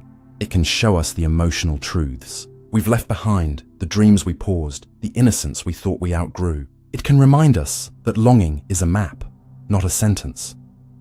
But to access that, we must let go of the distortion. We must let the past be honest, not idealized. We must look at old photos and remember not just the smile, but what came before and after, the tension in the shoulders, the unanswered questions, the laughter that followed tears. We must allow memory to be whole. Only then does it become wisdom instead of fantasy. Only then does it inform the present rather than eclipse it. Because nostalgia isn't bad, it's incomplete. And perhaps, in doing so, we'll realize that the most meaningful moments aren't behind us. They're the ones we choose to notice now. The ones we breathe through, cry through, laugh through. The ones that don't yet feel nostalgic because they're still happening, right here, right now. And when we honor them, not as distractions from the past, but as their continuation, we come home. Not to history, but to ourselves. And in that homecoming, we no longer escape. We return, fully, courageously, alive. The healing wound. Paradox. Healing is supposed to be the goal, the destination at the end of pain, the clean scar that says, you made it. We think of healing as resolution, as closure, as the moment the past loses its grip, and we finally feel whole again. But what if that image is incomplete? What if healing isn't the erasure of pain, but the transformation of it? What if the wound doesn't vanish, but becomes a part of us, not as a weakness, but as a thread in the fabric of who we are becoming? This is the paradox of the healing wound. We expect healing to mean freedom from the wound, but in truth, healing often means learning to live with it differently, more gently, more honestly. We carry the idea that healing is linear, that time will pass, the ache will fade, and one day we will look back without flinching. But wounds don't always disappear. Some fade, some scar, some reopen, and some, rather than leaving, reshape us from within. Not as ongoing pain, but as a quiet presence. A hum in the background. A shift in the way we see the world, in the way we love, in the way we guard or soften or speak or stay silent. We think healing is something that happens in a moment. A breakthrough, a realization, a therapy session that changes everything. But healing, real healing, is cyclical. It returns in waves. It arrives disguised as anger, or fatigue, or longing. It shows up not as triumph, but as tenderness, as boundaries we couldn't set before, as tears that didn't have permission to fall, as truths we finally feel safe enough to name. Healing is not a destination, it's a relationship. With ourselves, with our pain, with the younger versions of us who still live inside. And that relationship is messy. It's not a straight line, it's a spiral. We revisit the same wounds again and again, but each time with a little more understanding, a little more compassion, a little less judgment. We begin to realize that healing is not about becoming someone new, but about reclaiming who we were before the world taught us to hide, before we swallowed our voice, before we dimmed our light, before we believed that pain made us unworthy. But even as we heal, The wound whispers. It reminds us of what we lost, of what was never given, of the moments we needed someone and were met with silence. And in those moments, we wonder, am I truly healing or just coping better? Am I growing or just surviving more quietly? And the truth is, both. Healing doesn't erase the history. It integrates it. It says, yes, this happened. Yes, it hurt. And yes, I can still live a full life with this truth in my chest. Healing is the art of carrying pain with grace, not pretending it never happened, but letting it shape us without hardening us. It's the moment we choose to stay open, even after betrayal, the moment we reach out even after abandonment, the moment we forgive ourselves for not knowing better, the moment we stop performing strength and allow ourselves to be seen in our softest form. But this paradox is difficult to accept because it means healing doesn't come with a guarantee of forgetting. It means the people who hurt us might never apologize. The closure we long for might never come.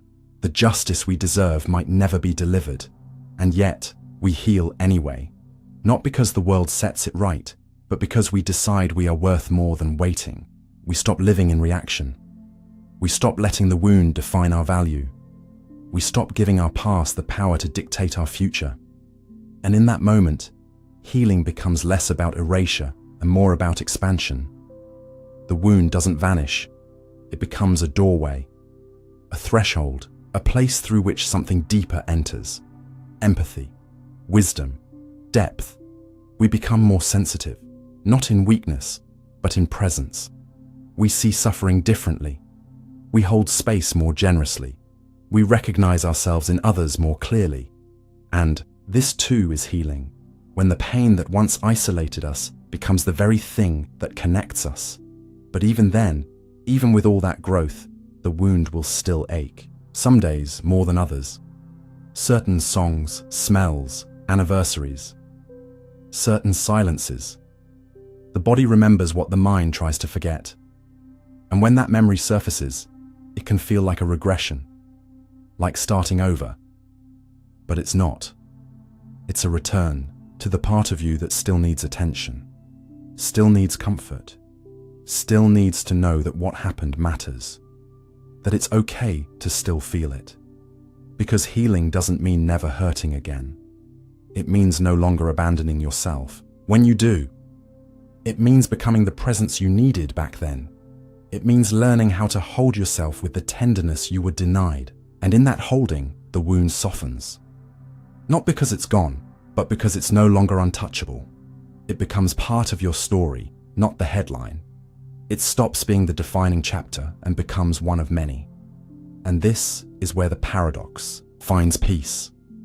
The wound in healing doesn't disappear. It becomes meaningful. It becomes a source of insight, of art, of connection. Not in a romanticized way, not in the tired, everything happens for a reason narrative, but in the deeply human truth that from pain, beauty can grow. That from fracture, light can leak in. That from silence, a voice can rise. And still, we may wish it hadn't happened. We may carry grief for the version of ourselves that never got to live unbroken. That's okay. Healing doesn't require gratitude for the pain. It simply invites us not to live in its shadow. It says, you are not what happened to you. You are what you choose to become in the aftermath. You are the bridge between the ache and the aliveness. You are the keeper of stories, the bearer of scars, the builder of new beginnings. And yes, the wound still lives in you, but so does the healing. So does the courage. So does the soft, relentless will to keep becoming. And maybe that's enough. Maybe that's what real healing is. Not a perfect ending, but an honest beginning. Not closure, but continuity. Not erasure, but embrace. A quiet, daily decision to carry the past with care and still choose life. Fully, fiercely, freely, the hope trap. Hope is supposed to be the light in the dark, the anchor in the storm, the thing that keeps us going when everything else falls apart. It is praised in poems, immortalized in speeches, stitched into every survival story as the force that never gave up. Hope is what we're told to hold on to, no matter what. And yet, beneath its golden glow lies a quieter, more complicated truth. That sometimes, hope doesn't free us. Sometimes, it traps us. Sometimes, the very thing we cling to becomes the thing that keeps us stuck. Waiting, wishing, surviving rather than living. This is the paradox of hope. It gives us strength, but it can also rob us of movement. It promises change, but it can delay acceptance. It whispers, "It'll get better," while the present slips through our fingers. And we listen, not because we're naive, but because we need to believe in something. Because the alternative, the admission that some things may never change, some people may never come back, some dreams may never arrive, is too heavy to carry alone. And so, we hope, quietly, desperately, sometimes unconsciously. We hope they'll change. We hope we'll finally be enough. We hope the pain will make sense. The struggle will pay off. The ending will justify the journey. We tell ourselves, just a little longer, just one more sign, just one more chance. And in doing so, we wait. We hold still. We keep ourselves small and quiet and suspended in possibility. Not because we lack desire, but because hope paints the future so vividly that we begin to prefer the imagined what could be over the complicated what is. Hope becomes a lens through which we filter reality. We ignore red flags because we see potential. We delay difficult conversations because we believe in timing. We tolerate mistreatment because we believe in transformation. And we stay in places that hurt us, in relationships that diminish us, in versions of ourselves that no longer fit, because hope tells us that leaving would mean giving up, that releasing would mean failure, that letting go would mean we've lost faith. But faith in what? In change, in people, in timing, or in a fantasy that has become more comforting than truth. The trap of hope is that it's often indistinguishable from courage, from resilience, from loyalty. But real courage is not always about holding on. Sometimes it's about letting go. Sometimes the bravest thing we can do is stop waiting, stop hoping that something outside of us will change, and instead begin the slow, painful process of changing our relationship to what's already true. That doesn't mean we stop dreaming. It doesn't mean we become cynical or bitter or hardened. It means we learn to hope with boundaries, with clarity, with honesty. It means we learn to distinguish between the kind of hope that lifts us and the kind that cages us. Because not all hope is created equal. There's the kind of hope that roots us, that steadies us, that allows us to endure hardship because we trust there's a larger arc, a deeper meaning, a path still unfolding. But then there's the kind that bypasses the present. That promises peace without discomfort. That tells us everything will be fine if we just wait long enough, believe hard enough, endure without question. And that kind of hope can be dangerous. It can silence our instincts. It can make us second guess our needs. It can keep us tolerating what we should be transforming. Hope, when left unexamined, can become a script, a loop, a story we replay that keeps us from acting. And the longer we stay in that loop, the more we confuse patience with passivity, optimism with avoidance, endurance with erasure. We tell ourselves we're being strong, but really, we're being silent. We tell ourselves we're staying hopeful, but really, we're afraid to grieve. Because to let go of hope feels like death. The death of a dream. The death of a version of the future we've held onto for so long, it's become part of our identity. And so we resist. We insist. We beg the universe for signs, for shifts, for saving. And in the meantime, life moves on. Opportunities pass. Selves decay. Joy becomes conditional, something we're only allowed to feel once the outcome arrives, once the ending is earned. But healing begins the moment we question the story, the moment we look at our hope and ask, is this keeping me alive or keeping me stuck? Is this helping me grow or helping me cope? Is this rooted in love or in fear? And those answers aren't always clear. They're tangled in history, in trauma, in longing. But asking the question matters, because it cracks the trance. It opens the possibility that maybe we don't need to keep waiting. Maybe we don't need to keep sacrificing our presence for the promise of a future that may never come. Maybe we can begin to build a life that doesn't depend on a single outcome.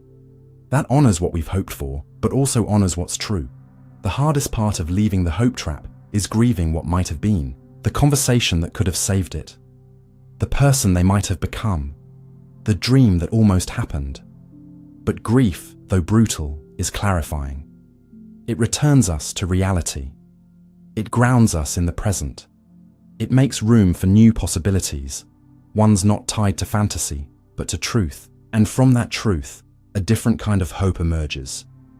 One that's not about control, but connection.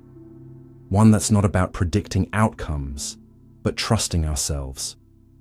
One that says, even if it doesn't happen, I will still be okay. Even if they don't come back, I can still choose love. Even if I have to let go, I can still begin again. This hope is quieter, less cinematic, but it's sturdier, more honest, more human. And it doesn't keep us waiting. It invites us to move, to risk, to rebuild, to stop surviving for someday and start living for today. And maybe that's the real miracle. Not that everything works out, but that we find a way to keep becoming anyway. That we find light not just at the end of the tunnel, but inside the tunnel. That we stop holding our breath and finally exhale. Finally grieve. Finally step into a life that doesn't need to be perfect to be beautiful.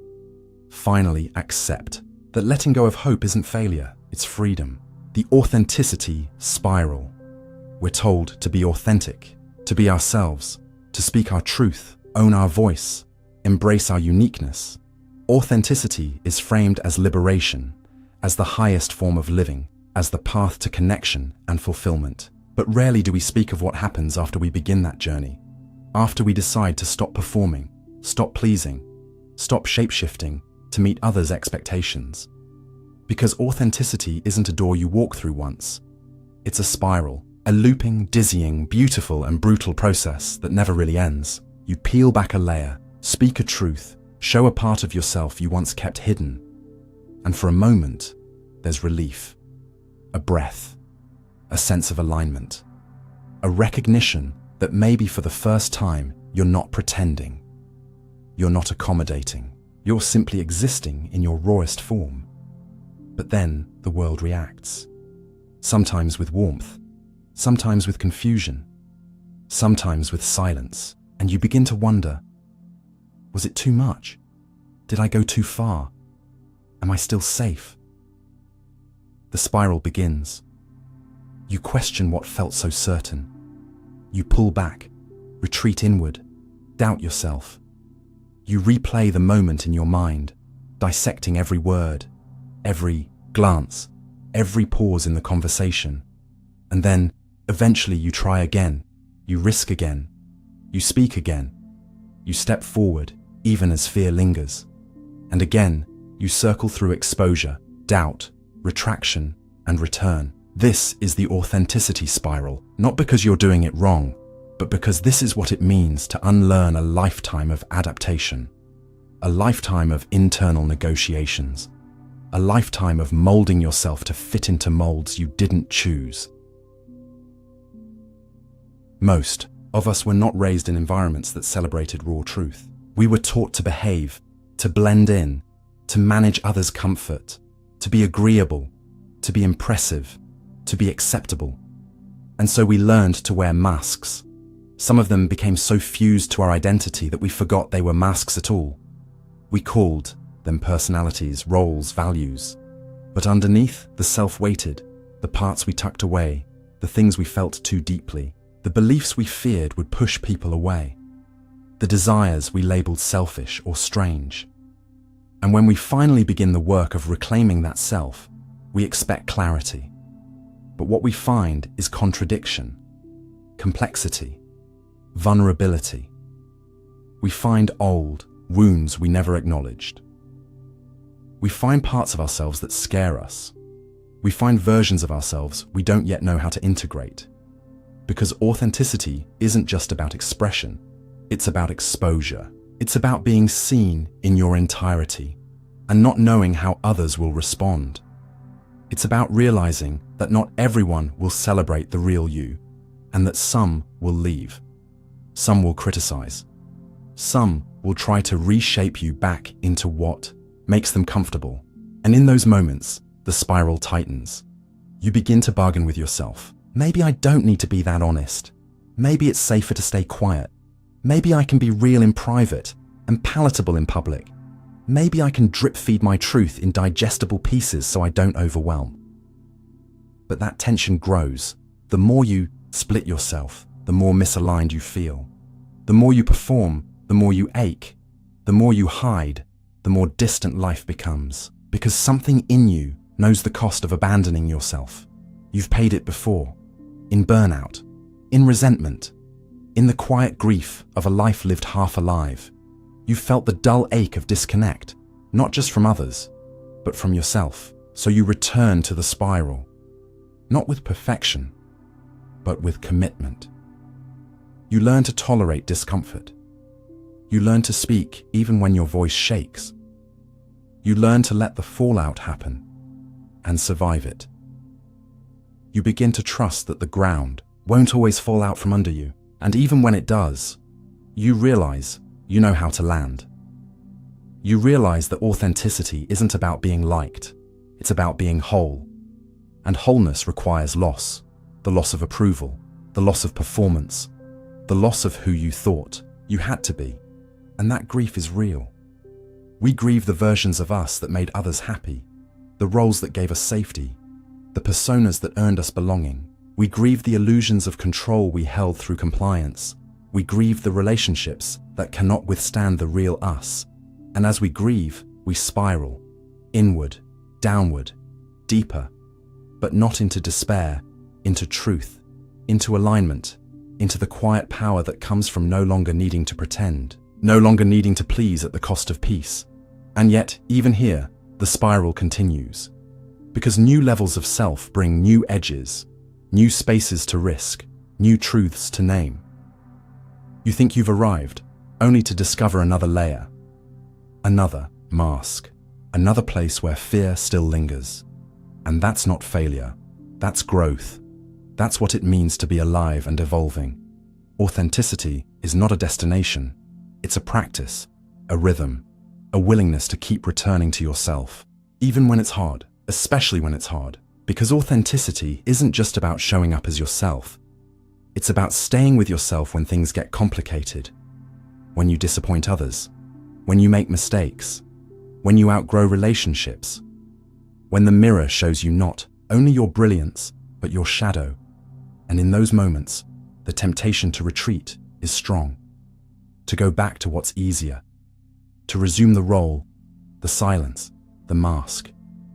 But you've seen too much. You've felt the difference between performance and presence, between being admired and being known, between applause and alignment. And once you taste that kind of aliveness, it's hard to go back. So you keep spiraling, not upward or downward, but inward. Each loop bringing you closer to the center of who you are. Each loop stripping away what isn't true. Each loop deepening your capacity to be seen, to stay, to soften.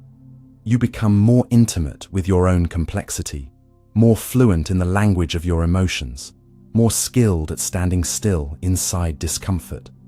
And what begins to emerge in that spiral is not just authenticity, but integration, the weaving together of all your parts, the ones you're proud of, the ones you're still learning to love, the ones that broke, the ones that bloomed. You stop compartmentalizing, you stop editing, you stop splitting into fragments. You let your contradictions coexist. You let your truths unfold without needing them to be perfect. And in that integration, something sacred happens. You become trustworthy to yourself. You know you won't abandon yourself again. You know you can hold your truth, even when others can't. You know you can stay real, even when it costs you something, even when it makes you feel raw and exposed. And that is the freedom authenticity offers, not a life without conflict, but a life without betrayal. A life where your inner and outer selves finally begin to match. Where your no means no. Where your yes is wholehearted. Where your silence is not fear, but choice. Where your vulnerability becomes strength, not liability. And yes, it's still hard. People may not understand. Some will leave. Some will judge. Some will misinterpret your truth through the lens of their fear. But the ones who stay, the ones who meet you in your truth, will love you more deeply than anyone ever loved your performance. They'll recognize you not because you're perfect, but because you're real. And that love will feel like home. Not because it's effortless, but because it's earned. Not because it's constant, but because it's true. And in that home, you'll find yourself again and again, spiraling, expanding, becoming, not once, but continuously, because the self is not a fixed point, but a living, breathing process. And authenticity is not a finish line, it's a lifelong reunion.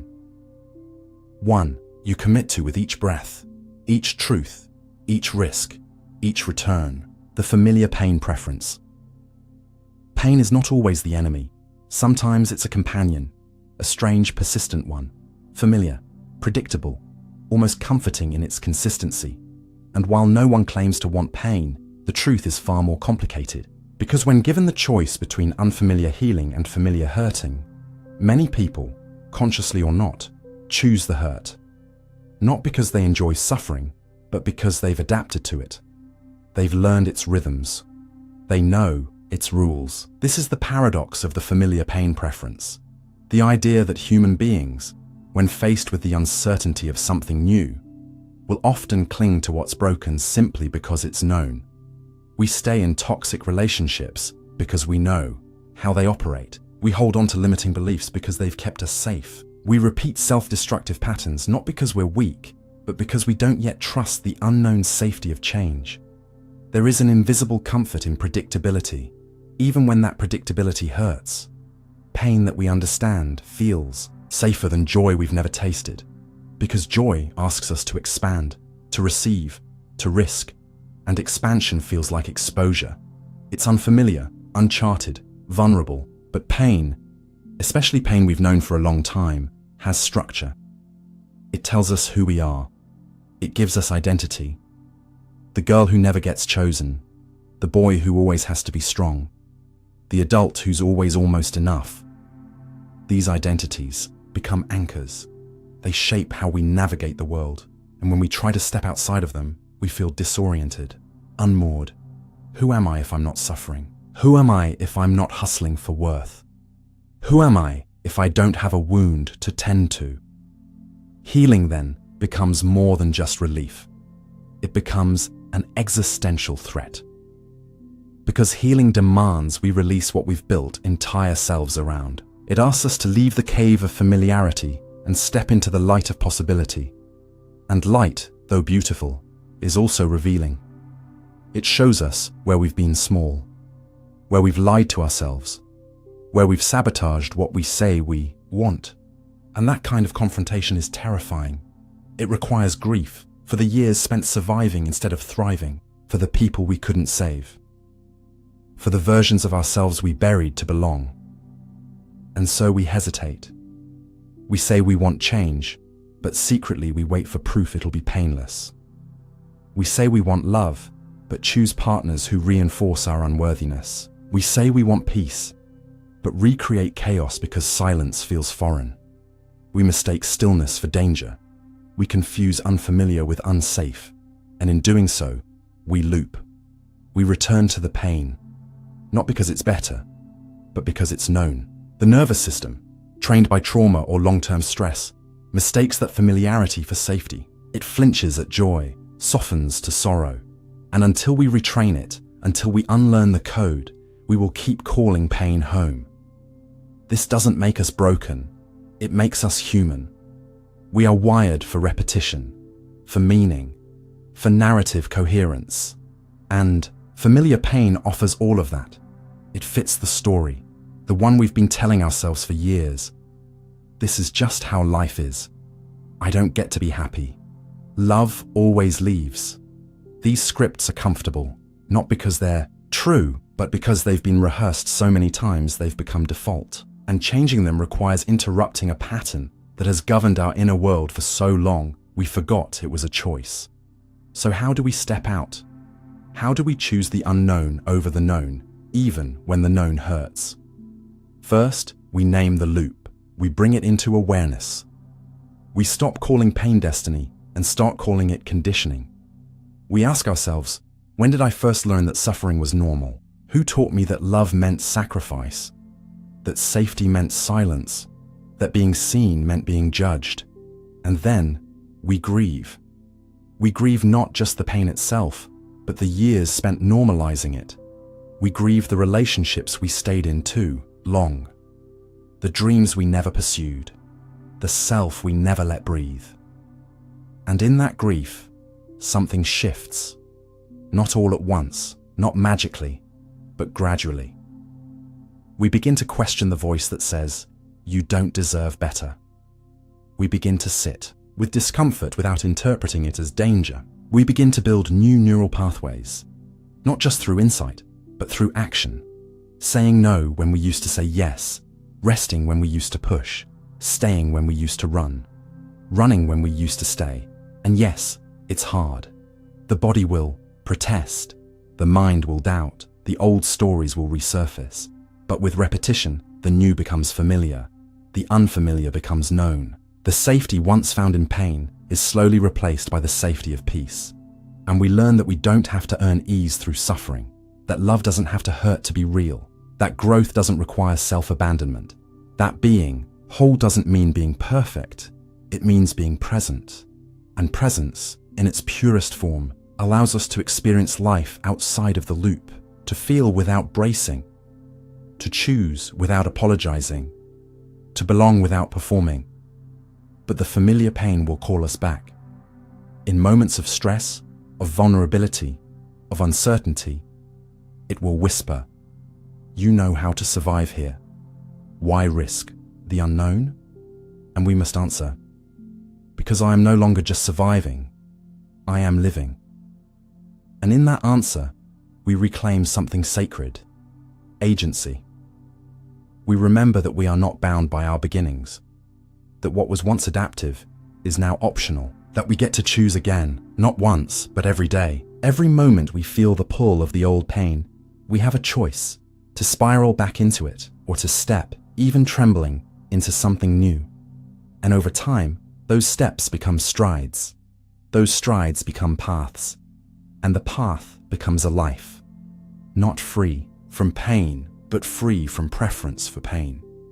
A life where suffering is no longer mistaken for love, where chaos is no longer confused with passion, where we can finally rest, not because everything is perfect, but because we are no longer ruled by what's familiar. We are led by what's true, the success, silence paradox. Success is supposed to be the climax, the moment when all the struggle, sacrifice, and sleepless nights finally pay off. It's sold to us as the solution, the resolution, the applause at the end of the performance. We imagine that once we arrive, once the goal is met, the title earned, the dream realized, everything will shift. The noise of self-doubt will fade. The room will fill with affirmation, and those who once overlooked us will turn around in admiration. But when success finally comes, many people don't hear cheering. They hear silence. Not because they failed, but because the world doesn't respond the way they imagined. The people they thought would celebrate them disappear. The validation they expected doesn't land the way it was supposed to. And the inner emptiness they thought achievement would cure, it lingers. This is the success silence paradox. The realization that success, far from filling the void, often makes it louder. That reaching the summit doesn't always bring company, but sometimes reveals how alone you truly are. We spend so much of our lives striving, fighting to prove, to improve, to belong. We tell ourselves, once I get there, then I'll be at peace. Then I'll feel seen. But when we arrive, the moment is quieter than expected. The applause is fleeting. The email inbox stays mostly the same. The people who once doubted you don't necessarily congratulate you. Some grow distant, some grow resentful, some stay silent, not out of malice, but out of discomfort. Because your success becomes a mirror, it reflects back their own hesitations, regrets, stagnations. And not everyone can look into that mirror without flinching. And so, strangely, you may find yourself more isolated after succeeding than you ever were while striving. You may find it harder to speak about your wins than your struggles. Because struggle is relatable, it connects, it elicits support. But success, it can trigger envy, discomfort, dismissiveness. And so you downplay, you shrink. You edit your joy to make others comfortable. You stop talking about what you've built, how far you've come, what you're proud of. You carry your accomplishments like a secret, something too fragile or too dangerous to fully share. And that secrecy breeds loneliness. Because what good is reaching the mountaintop if you have no one to breathe the air with? What good is building a life you once only dreamed of if you're too afraid to live in it fully? And worse, if the dream no longer fits. Because here's another hidden layer of the paradox. Sometimes when we arrive, we realize we climbed the wrong mountain. That the version of success we chased was built on someone else's blueprint. That the accolades we earned don't align with who we've become. That we sacrifice parts of ourselves we now miss deeply. And so, in the silence, another sound rises. The quiet ache of disconnection. From others, from meaning, from self. Success, if pursued unconsciously, can become a costume. Something we wear rather than embody. Something that looks good on the outside but itches underneath. And taking it off feels dangerous. Who am I without this title? Without this role? Without this identity I worked so hard to construct? And so we keep wearing it, keep smiling, keep showing up. Even when the joy has dulled, even when the applause feels hollow, even when we feel more seen for our output than for our humanity. And yet, we don't talk about this, because it feels ungrateful, because others would trade places in a second, because we're supposed to be happy now, and that supposed to becomes another cage, another reason to stay silent, another story we tell ourselves to avoid the deeper truth, that success doesn't guarantee belonging. It doesn't erase loneliness. It doesn't always bring peace. Sometimes it intensifies the questions. Sometimes it isolates more than it connects. And sometimes it forces us to confront what we've ignored for years. Our need for authenticity, for intimacy, for alignment. So what do we do with that silence? With the echo of a victory that no one clapped for? We begin by listening. Not to the noise of others' expectations, but to the quiet voice within. The one asking, did I do this for them or for me? Is this success or is this performance? Do I feel expanded by this life or compressed by it? These questions are hard. They threaten stability. They challenge identity, but they are necessary because true success, real, soul-aligned success, isn't measured in metrics, but in meaning, in whether we can wake up and look in the mirror without pretending, in whether we can speak our truth without apologizing, in whether we can celebrate ourselves even when no one else does. And when we begin to redefine success on those terms, the silence becomes less suffocating. It becomes space. Space to breathe, to reflect, to recalibrate, to return. We realize that the applause was never the goal, that the title was never the truth, that the only validation that really matters is the one we give ourselves. And from that place, we can begin again, not to chase, but to choose, not to prove, but to live. We can create from desire instead of desperation. We can succeed without shrinking. We can speak without shame. And slowly, the silence shifts. It becomes music, a rhythm, a new story. One where success is not the absence of struggle, but the presence of self. One where we are no longer waiting for the world to clap, but learning to dance without it. One where we know that success is not a single destination, but a landscape we're allowed to shape in our image. Where every accomplishment is an invitation to pause, not just to celebrate, but to ask, is this still me? Do I still feel alive here? And if the answer is no, we allow ourselves to pivot, to evolve, to shift the metrics, to walk away, not because we failed, but because we grew, because we dared to listen to something deeper than praise, our own pulse. In this way, success becomes an ever-unfolding conversation, one that includes rest and redefinition, one that honors not just the product, but the process, not just the spotlight, but the solitude. And in that solitude, we find new strength, new dreams, new ways of being that don't demand applause to feel worthy, just breath, just truth, just the quiet, sacred knowing that we are enough, still climbing, still changing, still choosing, on our own terms. The observer's prison. There's a strange kind of prison no one talks about, one without bars, without guards, without visible boundaries, and yet it holds us tighter than steel. It's not built by governments or systems, but by our own minds. It's not enforced by external authority, but maintained through constant internal observation. This is the observer's prison, the state in which we become so acutely self-aware, so perpetually watchful of ourselves, that we forget how to simply be, to move without narrative, to feel without analysis, to act without immediately evaluating our own performance from some imagined, invisible audience. We become both the actor and the critic, the speaker and the transcriber, the one who lives and the one who watches the living. And in that split, something breaks.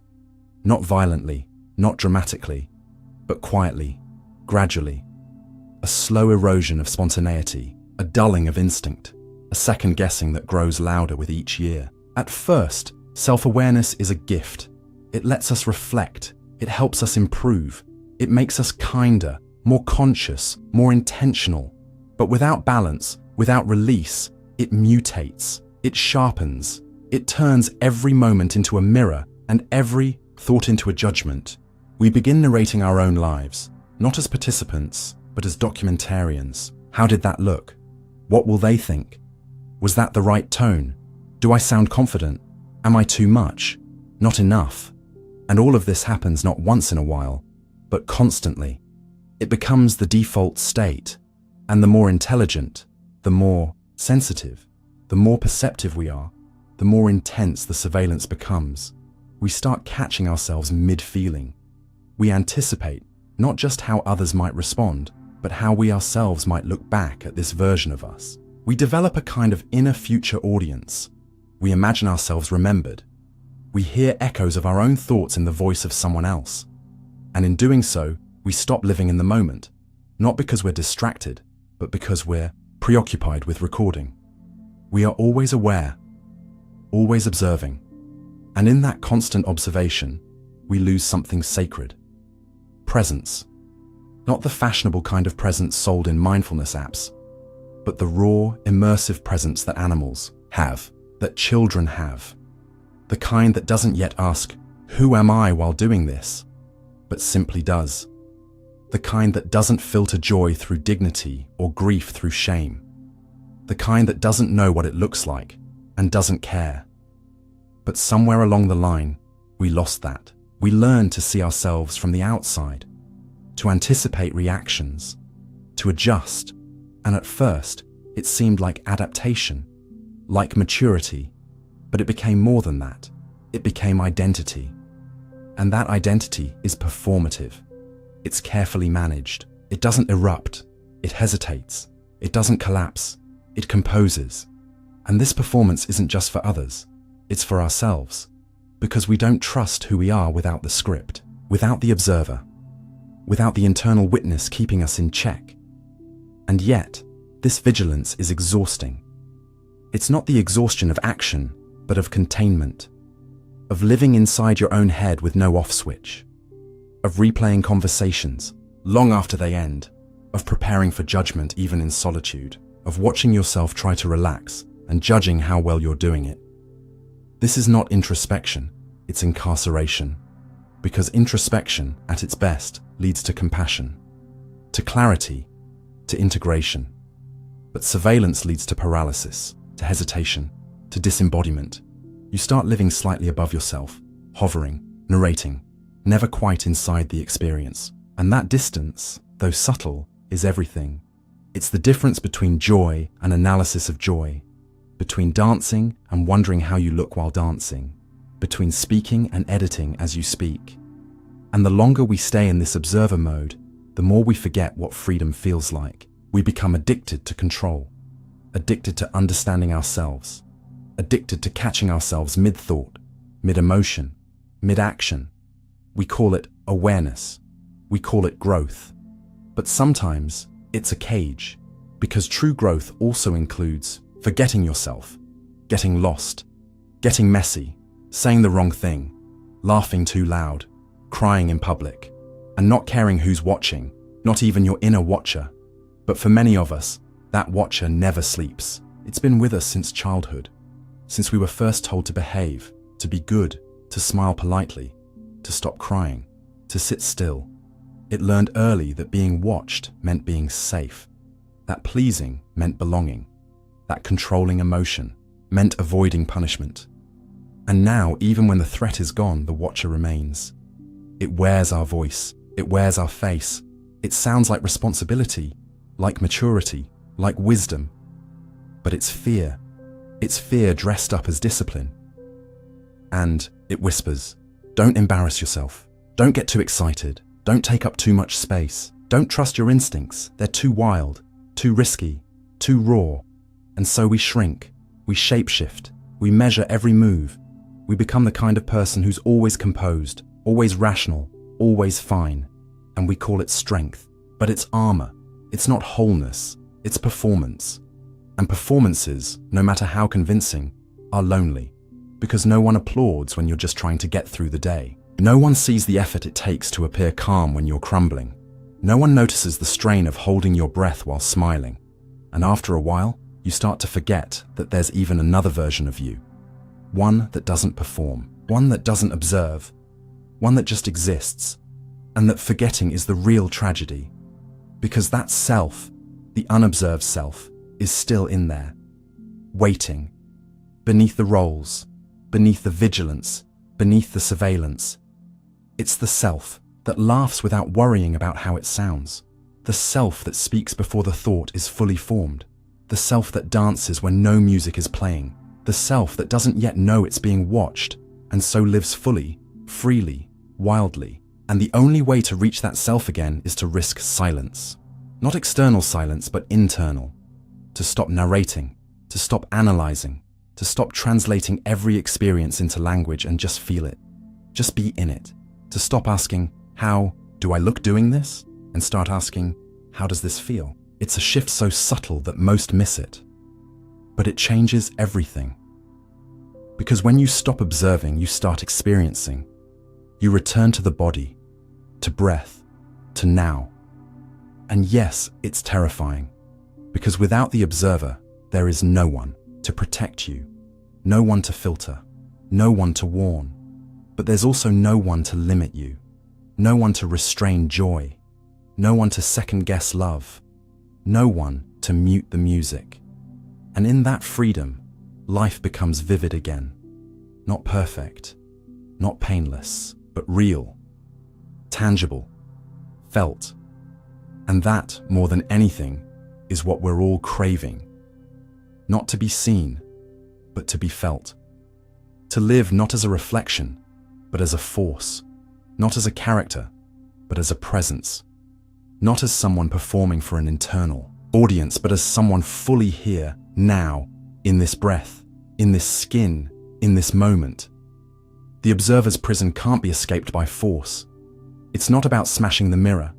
It's about softening your gaze, about returning gently to yourself, about remembering that you were never meant to watch your life.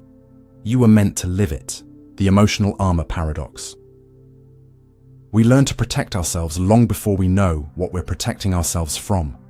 A look, a silence, a harsh word, a withheld hand. These are the early architects of our armor. Before we even have the language to describe betrayal or disappointment or abandonment, we begin to build barriers around the most tender parts of us. Not because we are weak, but because we are wise. Because the body remembers what the mind cannot yet explain. And so we shield. We numb, we hide. This is the beginning of the emotional armor paradox. The quiet, unconscious decision to trade vulnerability for safety, openness for self-preservation, truth for peace. At first, it's not even a decision. It's instinct, a subtle internal shift. A quiet voice that says, "That hurt. Let's not let that happen again." And so, we become careful, cautious, strategic. We laugh a little less freely. We speak a little more selectively. We love a little more slowly, or perhaps not at all. We rehearse what we say before we say it. We scan every interaction for risk. We stay alert for changes in tone, temperature, distance. The body becomes a radar, always tracking, always defending. And the world calls us strong. It praises our composure, our independence, our emotional control. But what the world sees as resilience is often just protection. Not healing, but hiding. Not peace, but paralysis. Because the truth is, emotional armor doesn't just keep pain out, it keeps everything out. Joy, intimacy, spontaneity, wonder, all muffled beneath the heavy layers of defense. We no longer cry in front of others. We hesitate to ask for help. We dismiss compliments. We deflect affection. We apologize for our needs before we even name them, and we call it humility, or maturity, or wisdom. But it's fear dressed up in the language of survival, and it makes sense. We built this armor for a reason. It kept us safe. It helped us function. It allowed us to navigate a world that often felt unsafe, unstable, unkind. It was our lifeboat in stormy waters. But the paradox is this: the very armor that once saved us begins, over time, to suffocate us. It limits connection. It stifles expression. It isolates us from the very things we most deeply desire: to be seen, to be known, to be loved. We long for closeness, but our armor repels it. We yearn to be understood, but our silence prevents it. We ache to be held, but we refuse to be vulnerable enough to ask. And so, we remain alone, not because others are unwilling, but because we are unreadable, impenetrable. We wear our strength like a mask, but beneath it, we are exhausted. Not from feeling too much, but from pretending to feel nothing at all. And the longer we wear the armor, the harder it becomes to remember what life felt like without it. We forget the texture of unfiltered joy, the electricity of real intimacy, the sweetness of being open and unafraid. We begin to fear our own depth, because to take off the armor now would mean facing everything it was built to protect us from. The childhood wounds, the heartbreaks, the rejections, the betrayals, the moments we decided it wasn't safe to be ourselves. And that confrontation feels unbearable, so we don't go there. We stay armored. We become professionals at coping, at appearing fine, at functioning through the fog. We earn degrees, hold jobs, raise children, lead meetings, smile in photos. But inside, something stays guarded, and we call that strength. But real strength is not the refusal to feel. It's the capacity to feel without unraveling. It's the ability to hold grief without collapsing, to touch joy without guilt, to speak truth without apology. And that kind of strength can only be cultivated when the armor comes off. Not all at once, not recklessly, but slowly, intentionally, with tenderness. Because the armor didn't appear overnight. It was built, layer by layer, moment by moment. And it must be dismantled with the same care. It begins with noticing, with becoming aware of when we shut down, when we retreat, when we say, "I'm fine," and we're anything but. It begins with curiosity. What am I afraid will happen if I let them see this part of me? What am I protecting by staying silent? What would it mean to be fully seen? And then it moves to courage. The courage to tell the truth, to cry in front of someone, to say, "I need you," to admit, "That hurt," to whisper, "I'm scared," to stand in front of a mirror and not look away. And in those moments, something extraordinary happens. We don't break, we soften, we don't fall apart, we expand. We realize that vulnerability isn't weakness, it's the doorway to real connection, to real love, to real freedom. And we learn that while armor may keep us safe, it also keeps us separate. And separation, over time, becomes its own kind of suffering. A quiet ache, a longing we can't quite name, a sense that life is happening just outside the walls we've built, that we're watching but not participating, that we're surviving, but not living. But those walls can come down, brick by brick, story by story, layer by layer, with every honest conversation, every shared tear, every moment of stillness where we let ourselves just feel. And underneath, we find a self we thought was lost, a self that still feels deeply, that still wants to be touched, that still believes in love, that still hopes. And that self is not broken. It is not weak. It is not too much. It is alive. It is human. And it is worthy, not despite its wounds, but because of them. Because the places we hurt are also the places we care. The places we protect are the places we love.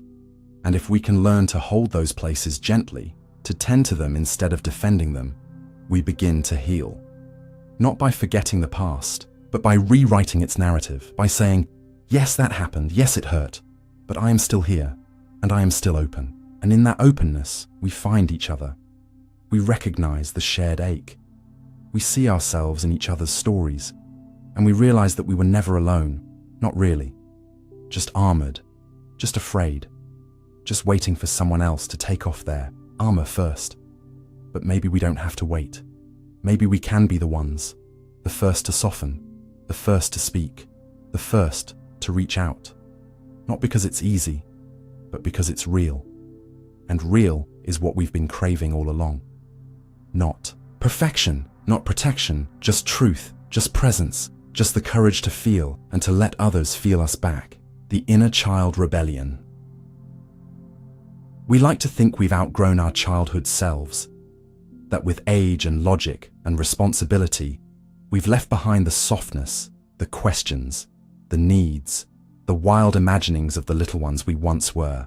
We build lives made of adult things, appointments, deadlines, performance reviews, mortgage payments, stability, routine. And in that construction, we bury the voices of the children we used to be. The ones who asked too many questions, who cried too loudly, who wanted too much, who believed too easily, who laughed without restraint and trusted without evidence. We call it growing up.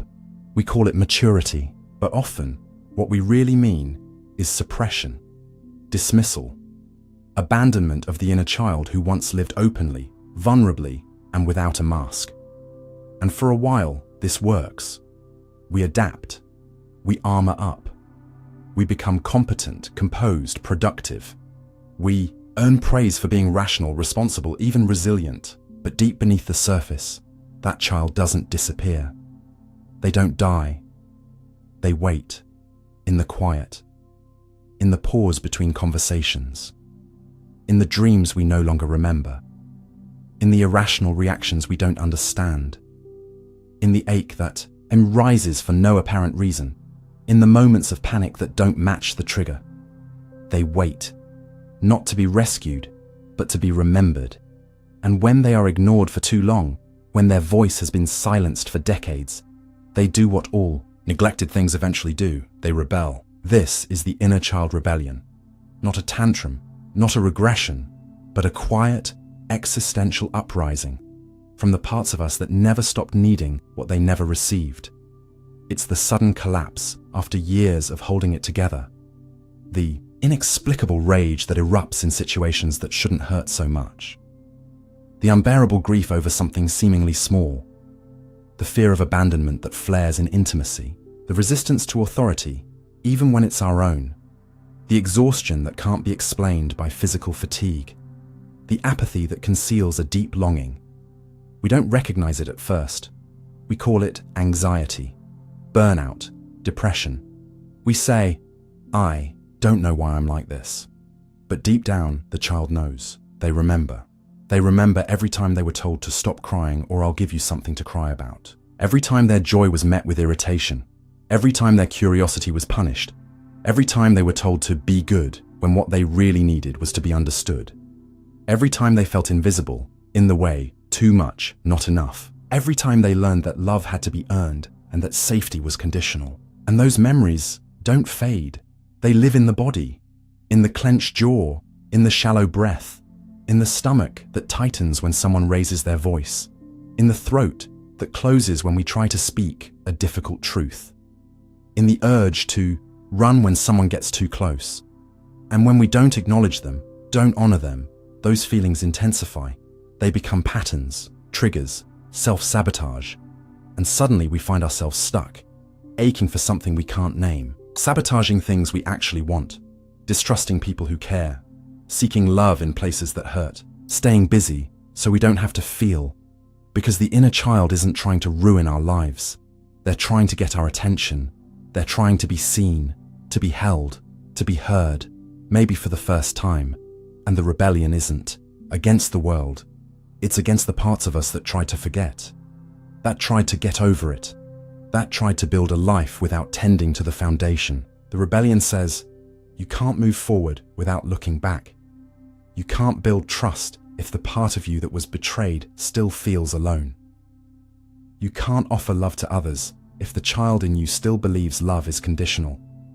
You can't truly feel free if a part of you still feels trapped in the emotional shadows of your youth.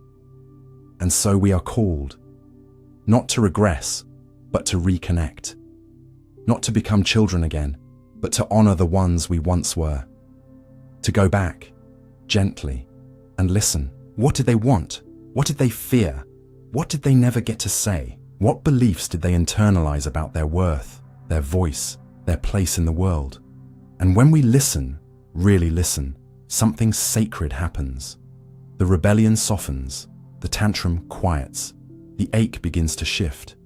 Not because the pain is gone, but because it's finally shared, finally witnessed, finally held by the adult we've become.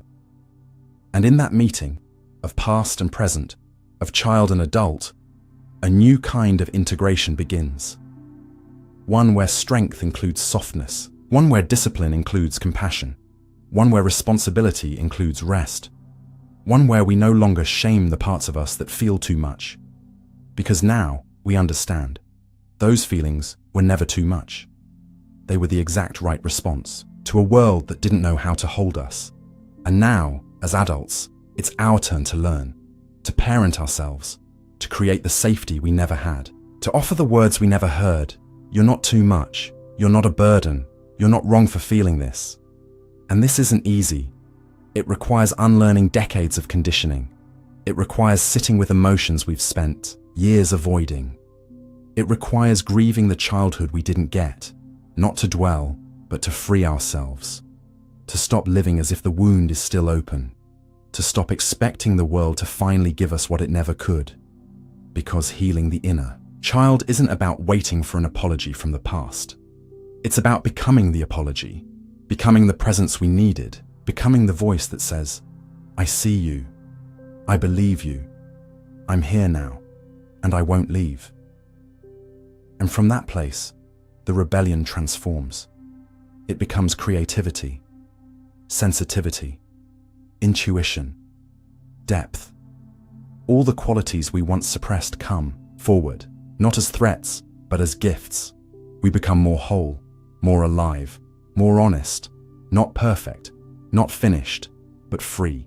Free to feel, free to speak, free to rest, free to want, free to say no without guilt, free to play without shame, free to love without conditions. And in that freedom, we meet others differently. We parent differently. We partner differently. We stop repeating cycles. We stop passing down pain. We stop building lives that look good but feel empty. And we begin building lives that feel like home. Not just for the adult we are, but for the child we once were. The one who never stopped believing that life could be safe, that love could be kind, that they were worthy, not because of what they did, but because of who they were. And they were right. They always were. And now, finally, we are ready to believe them. The freedom-fear fusion. We say we want freedom. We speak of it in poems, fight for it in revolutions, frame it as the highest ideal of human existence. Freedom of thought, freedom of movement, freedom of expression, freedom to choose, to create, to become. It is the word we wrap around longing, around identity, around dignity. We tattoo it on our skin, embed it in our national anthems, teach it to children as a sacred inheritance. We romanticize it in stories, place it on pedestals, speak its name, as though it alone can save us. And yet, when we stand on the edge of actual freedom, when the noise quiets and the constraints fall away, something unexpected happens. Our feet hesitate, our breath shortens. A quiet panic stirs, not because someone is holding us back, but because no one is. Because the gate we spent our lives rattling is suddenly wide open, and we are the only ones standing between where we are and where we could be. There are no instructions now, no scripts, no maps, just space, possibility, and the terrifying responsibility that comes with it. Because to be free is not just to be unshackled, it is to be responsible, deeply, wholly responsible, for our choices, our directions, our meanings, our consequences. This is the fusion of freedom and fear, the haunting truth that we often fear the very liberation we've spent our lives chasing, not because we don't want it, but because we know what it demands of us. Chains are heavy, yes, but they're familiar. They define the perimeter. They give us something to push against, to blame, to orient ourselves around. They tell us who we are not, what is forbidden, what is expected. But freedom removes the wall, and with it, removes the certainty. Freedom turns the world into an open field and hands us a pen. Now write. But write what? About what? Who teaches us how? To craft a life from scratch? Who shows us how to stand in a moment that hasn't been pre-written, pre-approved, predefined? We were not taught how to choose. We were taught how to follow, how to comply, how to perform well within the structure. We were given scripts and roles and expectations. We were told to behave, to aim high, but within boundaries. Even our dreams came with disclaimers. So even when we resisted, when we rebelled or walked away or stepped out of line, we were still playing within the frame, because the frame gave shape to our lives. It gave us a story, even if it wasn't our own. And when it's gone, when we finally leave the relationship, escape the job, move away from the familiar town, shed the beliefs that confined us, we find ourselves floating in an unfamiliar expanse. No tether, no guide, just silence. And in that silence, fear creeps in. Quiet, invisible, but sharp. Because freedom requires authorship. It requires us to build a life without a blueprint, to write our own definitions of love, success, belonging, truth, to take risks without guarantees, to make decisions that no one else will validate, to be wrong, to be unsure, to fail without excuse, and to stand back up again, knowing there is no authority to grant us permission, only our own will. And that kind of responsibility is not gentle. It's not a light we carry. It's a fire, a heat that exposes everything we once buried in obedience, everything we postponed until we figured it out. And now there's nothing left to postpone with, no one left to ask, no final test to pass, just us. And the terrifying realization that if we are to live a meaningful life, it will have to be of our own making. And for many, that weight is too much. So they return to structure, to the known, to the rhythm they once swore they'd outgrow.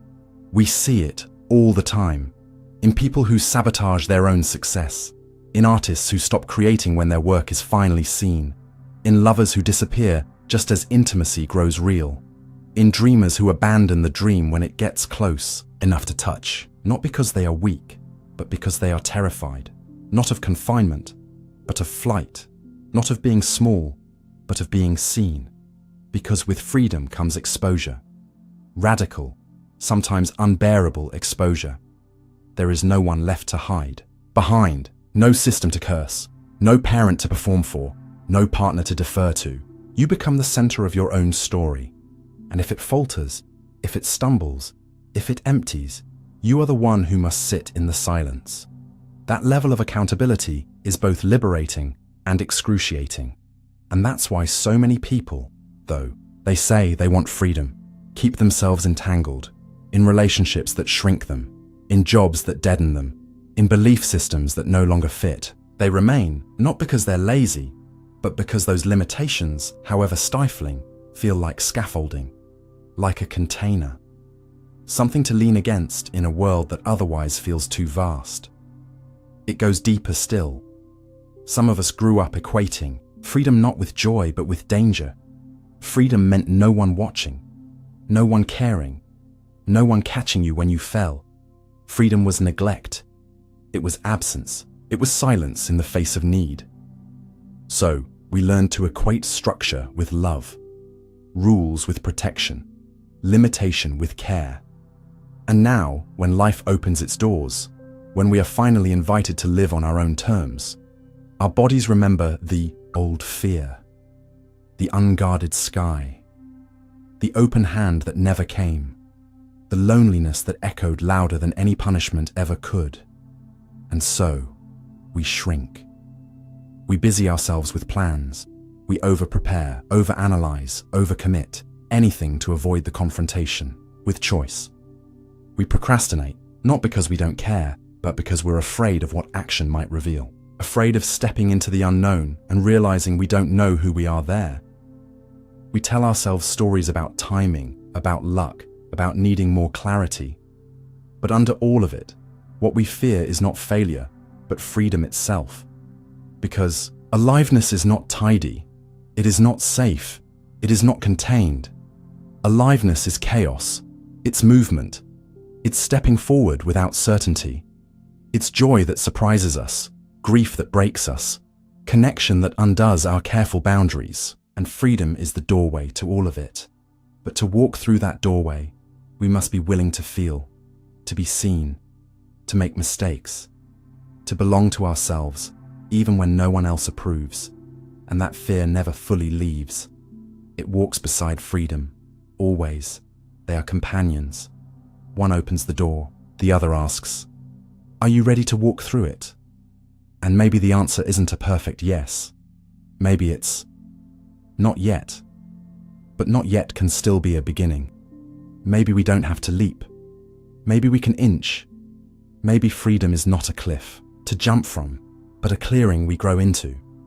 A gradual widening of what we can hold, of what we can risk, of how much unknown we can tolerate before retreating. Maybe freedom is not about fearlessness, but about trust. Trust in ourselves, in our ability to choose, to adapt, to repair, to return. Maybe fear isn't a sign we should stop.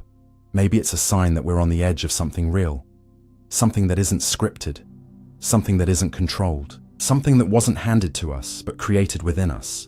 And in that space, we begin again. Not as people chasing freedom, but as people slowly learning to embody it, to rest without guilt, to speak without shrinking, to move without apologizing, to love without bargaining, to be who we already are, without asking for permission. And yes, it's scary. It will always be scary, but it will also be real. And real is what we came for, not perfection, not a life without pain, but a life that is truly ours, a life where we are free to become, free to change, free to get it wrong, free to start again, free to feel it all, to risk it all, to live, not someday, not when it's safe, not when it's certain, but now, always now. The digital dissociation paradox. We are more connected than we have ever been, linked by invisible threads of code and signal, wrapped in the glow of screens that never sleep. Our voices carried instantly across oceans, our faces replicated in pixels, our thoughts broadcast in bursts of curated clarity. We scroll, we swipe, we tap, we stream. We are always on, always available, always witnessing and being witnessed. And yet, in the midst of this hyper-connected landscape, a strange thing has happened.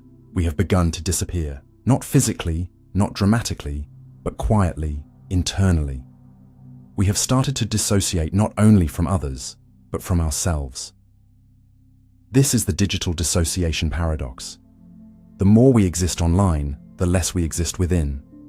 The more we project, the less we reflect. The more we express, the less we feel. We are everywhere and nowhere. We are seen by hundreds, thousands, sometimes millions, but rarely truly known. And we feel it. That subtle emptiness after the likes, the quiet ache after the share, the invisible fatigue of maintaining a presence that feels more real to others than it does to us. Because in the digital world, Presence is performance. Identity is content. Emotion is engagement. And the self, the raw, private, unfiltered self, becomes something optional, something obscured, something inconvenient. We begin to speak in captions, to think in hashtags, to feel in fragments. We curate our pain, polish our joy, reduce complexity into clarity. We tell stories not to understand, but to entertain. We perform healing, perform rage, perform intimacy, and the audience claps. But deep down, something doesn't feel right. Something feels missing. Because even when we are most connected, we are also most divided between our image and our experience, between our face and our feelings, between who we are and who we're becoming in front of everyone else. And the cost of this division is profound. It is the slow erosion of our internal lives. We stop sitting with our emotions long enough to understand them. We stop letting silence teach us what words cannot. We stop asking ourselves what we really think, because we're too busy responding to what others expect us to say. And gradually, we forget how to be alone with ourselves, without distraction, without documentation, without an audience. We become strangers in our own minds. We wake up reaching for a phone before our own breath. We walk through the world recording it, narrating it, filtering it, rarely just living it. And even when we do disconnect, it doesn't feel like rest. It feels like absence, like something is missing, like we're missing. Because somewhere along the way, we learn to measure our existence by visibility, by feedback, by frequency. And in that system, being unseen feels like being unreal. Being quiet feels like disappearing. Being offline feels like death. And so we stay plugged in, not just to platforms, but to personas. We maintain the character. We update the feed. We keep the signal alive. Because the silence feels too loud, the self, too unstructured, the moment, too fleeting if it goes undocumented. But this hyperpresence is an illusion. We are not truly here. We are hovering above, watching ourselves live instead of living. We are narrating before we're feeling. We are responding before we're understanding. And we are confusing expression for experience. But expression without embodiment is hollow. Performance without presence is draining. And connection without intimacy is loneliness in disguise. We are not just scrolling. We are disembodying. We are not just multitasking. We are fragmenting. And the mind, stretched across timelines and platforms and comment sections, begins to lose its center. The nervous system, bombarded with stimulation, and judgment and curated crisis, begins to fray. And we call it anxiety. We call it burnout. We call it overload. But beneath those terms is something deeper. A soul-level exhaustion from being everywhere except here. From showing everything except what's real. From connecting in every way except the one that counts, within. And the paradox deepens. Because the digital world is not evil. It is not inherently harmful. It can be beautiful, generative, transformative. It gives voice to the voiceless. It connects the isolated. It democratizes information, accelerates empathy, amplifies truth. But it does not come without cost. And that cost is subtle. A gradual shift away from our embodied selves, our unfiltered relationships, our quiet truths.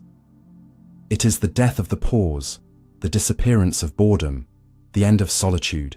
And those losses, though invisible, are profound. Because we need boredom to hear ourselves. We need solitude to meet ourselves.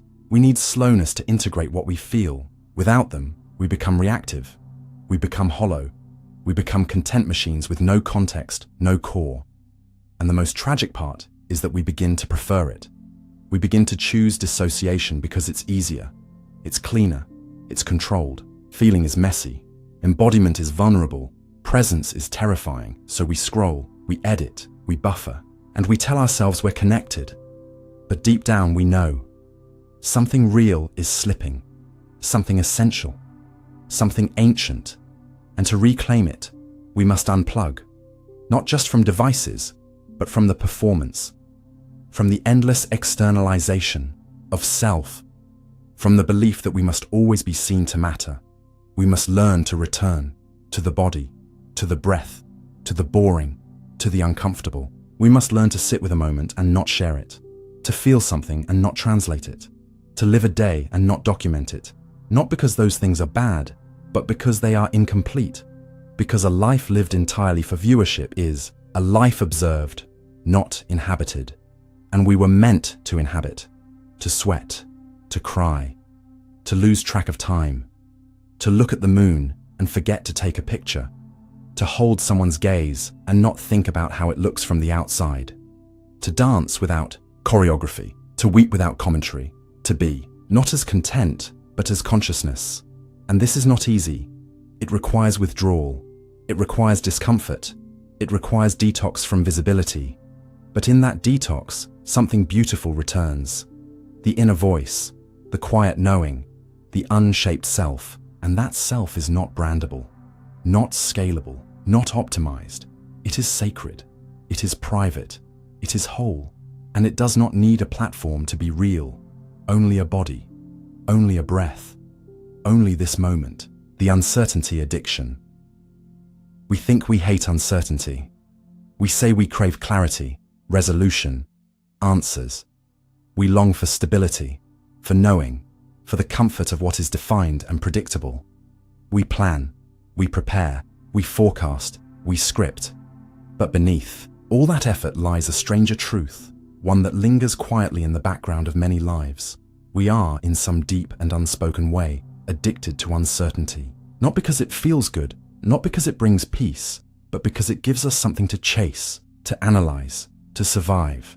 Because certainty, once attained, feels strangely anticlimactic. It closes doors. It ends stories. It removes the need to wonder, to hope, to imagine, and for some, that stillness is unbearable. So instead, we linger in the in-between. We replay conversations. We check our phones every few minutes. We reread texts looking for hidden meanings. We obsess over mixed signals, vague promises, almost decisions. We don't just tolerate ambiguity, we feed on it. We need it to feel alive. Because clarity, while safe, is also still. And stillness, while peaceful, feels empty when we've built our identity around motion, tension, anticipation. This is the uncertainty addiction, the subconscious pull towards situations that keep us guessing, keep us hoping, keep us bracing. It's not a conscious choice. We don't wake up asking for confusion, but we gravitate toward people who won't commit. We stay in jobs with unclear expectations. We invest in relationships with shifting ground rules. We replay every maybe as if it were a promise. And why? Because uncertainty activates us. It floods the nervous system. It lights up the brain. It gives us something to do. Figure it out. Fix it. Interpret it. Wait for it to shift. And that waiting becomes the rhythm of our lives. The dopamine hit of maybe today becomes more powerful than the reality of nothing changed. We live in cycles of anticipation, disappointment, hope, collapse, and repeat. We become addicted to the loop, not because it brings joy, but because it gives structure to our anxiety. It gives purpose to our pain. And the brain, ever loyal, begins to crave the very state that exhausts it. Just like gamblers addicted not to winning, but to the tension between the spin and the outcome, we become hooked on not knowing, on not being chosen, on not having closure, because it gives us something familiar to feel, something to wait for, something to work through.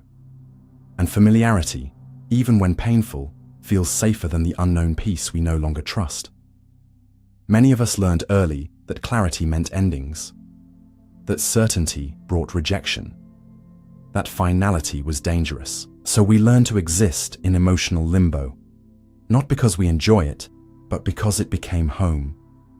We don't just fear heartbreak, we fear resolution.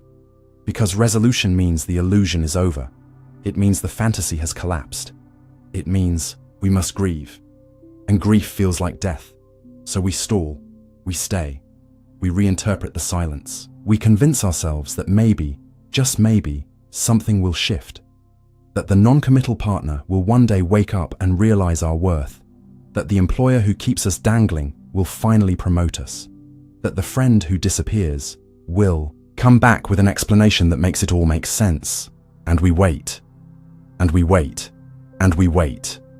Not because we're weak, but because uncertainty lets us hold on without deciding. It lets us hope without moving. It lets us imagine without confronting the truth. But the cost of this addiction is steep. It's the slow erosion of self-trust, the chronic tension that never fully resolves, the inability to rest, to exhale, to land.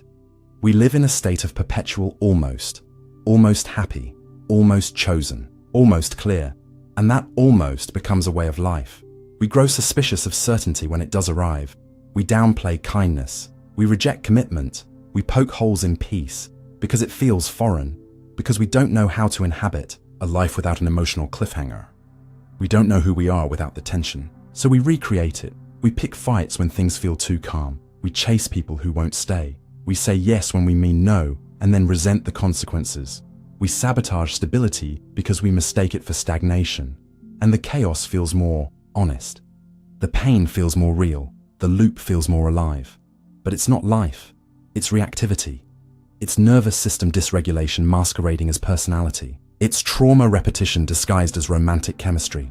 And until we recognize the pattern, we will keep mistaking uncertainty for passion, ambiguity for depth, unavailability for mystery, and we will suffer. Not just in love, but in every arena. We will delay decisions. We will postpone joy. We will avoid responsibility. Because choosing something fully means giving up every other possibility. And for someone addicted to options, to maybes, to emotional roulette, that feels terrifying. But healing begins with naming, with saying, I'm not just confused, I'm addicted to being confused. I'm not just stuck, I'm drawn to being stuck. I'm not just waiting, I'm afraid of what happens if I stop. And in that honesty, something begins to shift. A softness emerges, a curiosity, a willingness to see the loop without judgment. And in that seeing, we can start to choose differently.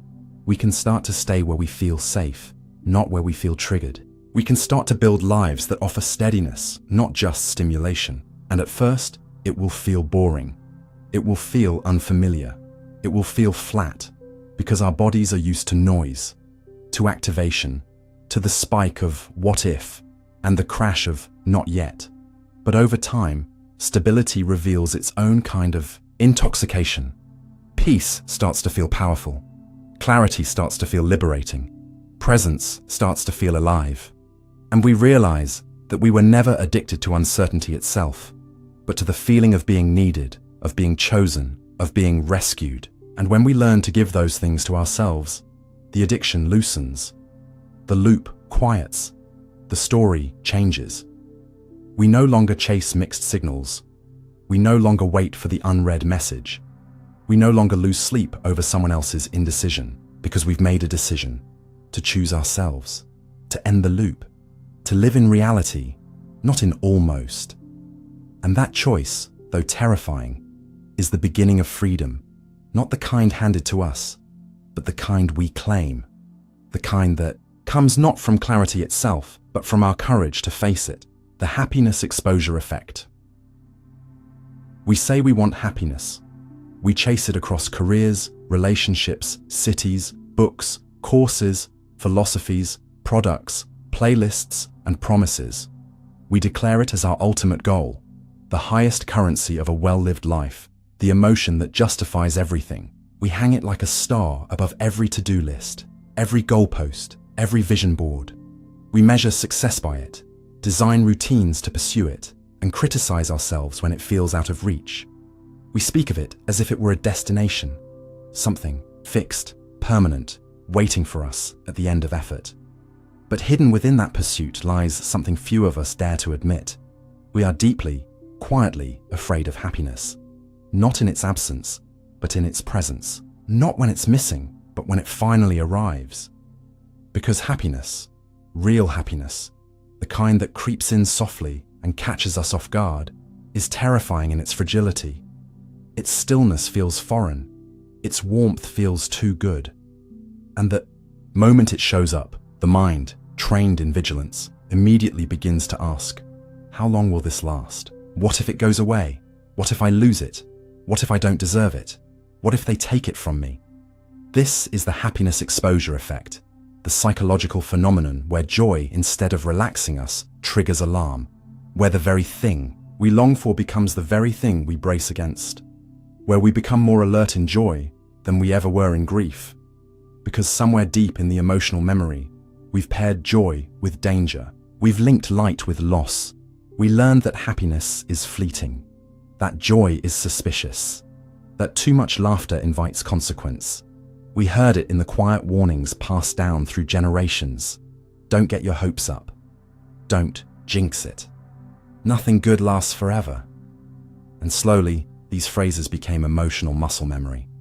The nervous system memorized the rhythm. Joy, then fall. Hope, then crash. And now, even in moments of genuine contentment, the body scans for signs of rupture. The heart beats a little faster, not in delight, but in fear. The mind searches the corners for what could go wrong, and instead of settling into the joy, we flinch. We emotionally exit the moment even while we're still in it. We create distance. We downplay it. We joke it away. We make disclaimers. It won't last, we say. I'm just lucky. I probably don't deserve this. Or we rush past it entirely, on to the next goal, the next task, the next measure of worth. Because presence in joy is vulnerable. Presence without control is terrifying. And for many of us, happiness was never modeled as a safe place. We were not taught how to be in joy without suspicion. Joy was interrupted. Excitement was mocked. Happiness was unstable. So our bodies, wisely and unconsciously, learned a strategy. Don't trust joy. Don't get used to it. Don't let it sink in. And this isn't about gratitude. We can be deeply grateful and still guarded. We can know that we are lucky, blessed, fortunate, and still not feel safe inside what we have. We sabotage, not because we're reckless, but because we're scared. We push away good people. We reject opportunities. We delay celebrations. We find flaws in moments that are whole. We invent danger to match our discomfort, all to avoid what feels unmanageable. The tenderness of being fully present in something good. Because happiness is not just light, it casts a shadow. It brings up grief for the years we lived without it. Guilt for feeling it when others cannot. Fear that it will vanish and leave us emptier than before. And so we choose numbness. We choose control. We choose emotional middle ground. Not sad, not happy, just fine, just functioning, just safe. But that safety comes at a cost. It flattens our aliveness. It narrows our experience. It robs us of the very things we claim to seek. Joy, love, connection, wonder. And this is the paradox. We fear what we need most. We long for happiness and panic when it arrives. We say we want to be seen, and then we flinch when someone really looks. We ache for rest and then fill every moment with motion. Because happiness, in its true form, is not a performance. It doesn't ask us to prove anything. It just arrives, soft, undeniable, real. And real is vulnerable. Real is raw. Real is what can be lost. And that is what frightens us most. We tell ourselves that stability is more mature than joy, that realism is nobler than hope, that caution is wisdom. But often, what we call maturity is fear in disguise. What we call realism is a shield against disappointment. What we call wisdom is a refusal to be hurt again. And so, we miss the very heartbeats of life. We miss the laughter that could have bloomed, the moments that could have become memories, the tears that might have been gratitude instead of regret. But what if we could rewrite that script? What if happiness isn't a setup for pain, but a sign that something inside us is healing? That our nervous system is learning a new story? What if joy is not a risk, but a return to a self that was always waiting underneath the layers of armor? What if happiness doesn't have to be earned or justified, but simply allowed? What if we are worthy of it, not because of our productivity, our performance, or our pain, but because we are alive? And maybe this is the deeper truth, that joy, when welcomed, heals. That every time we let it in, even briefly, we teach our hearts that good things can be safe, that love can last, that peace doesn't always mean silence before the storm, that feeling good doesn't mean we've let our guard down too far, but that we've remembered who we are beneath the guard. This is the real work, not chasing happiness like a trophy, but allowing it like a visitor, not clinging to it, but welcoming it, not defining it, but recognizing it, in laughter, in quiet, in stillness, in play, in connection, in tears that don't come from pain, but from awe. And yes, happiness will still come and go. It is not permanent, but neither is sadness. And just because joy leaves doesn't mean it was a lie. Just because we feel afraid doesn't mean we aren't growing. And just because we've spent years bracing doesn't mean we can't learn to soften. So we practice. We breathe into the joy, even when it trembles. We say thank you, even when we fear the goodbye. We stay, even when everything in us wants to run. We choose to feel, not just when it hurts, but when it feels beautiful. We give ourselves permission to be moved, to be touched, to be undone by happiness, not as weakness, but as power. Because this is the kind of strength the world rarely speaks of, the strength to feel joy and stay with it, to be soft and unashamed, to be seen in delight, not just in sorrow. And when we begin to live that way, something shifts. We stop waiting for the fall. We stop scanning for danger. We stop apologizing for light. We stop dimming our radiance to make others comfortable. And slowly, happiness becomes less of a shock, less of a threat, more of a rhythm, more of a language we can finally speak without stuttering. It becomes something we can trust, not as a destination, but as a companion. Not as something we chase, but something we welcome home. And in that homecoming, we change, we soften, we expand. We remember how to play, how to rest, how to want without shame, how to laugh from the belly, how to let tears fall without bracing for tragedy, how to be fully here, fully human, fully alive. And that, perhaps, is the point. Not to be happy all the time, but to be free enough to feel it when it comes, to be unguarded enough to let it matter, to be wise enough to stay. The paradox of listening. We are told that listening is a virtue, an act of kindness, of patience, of maturity. That to listen is to give, to care, to understand. That in listening, we make room for others, we validate their existence, we affirm their worth. And on the surface, this is true. Listening builds bridges, it softens conflict, it creates space for others to be heard, to be seen, to be real. But beneath the surface, listening is something far more complex, far more layered, far more difficult than most of us realize. Because to truly listen, not just to hear words, but to receive another person's inner world without trying to edit or reshape it, requires something most of us are never taught: the suspension of self.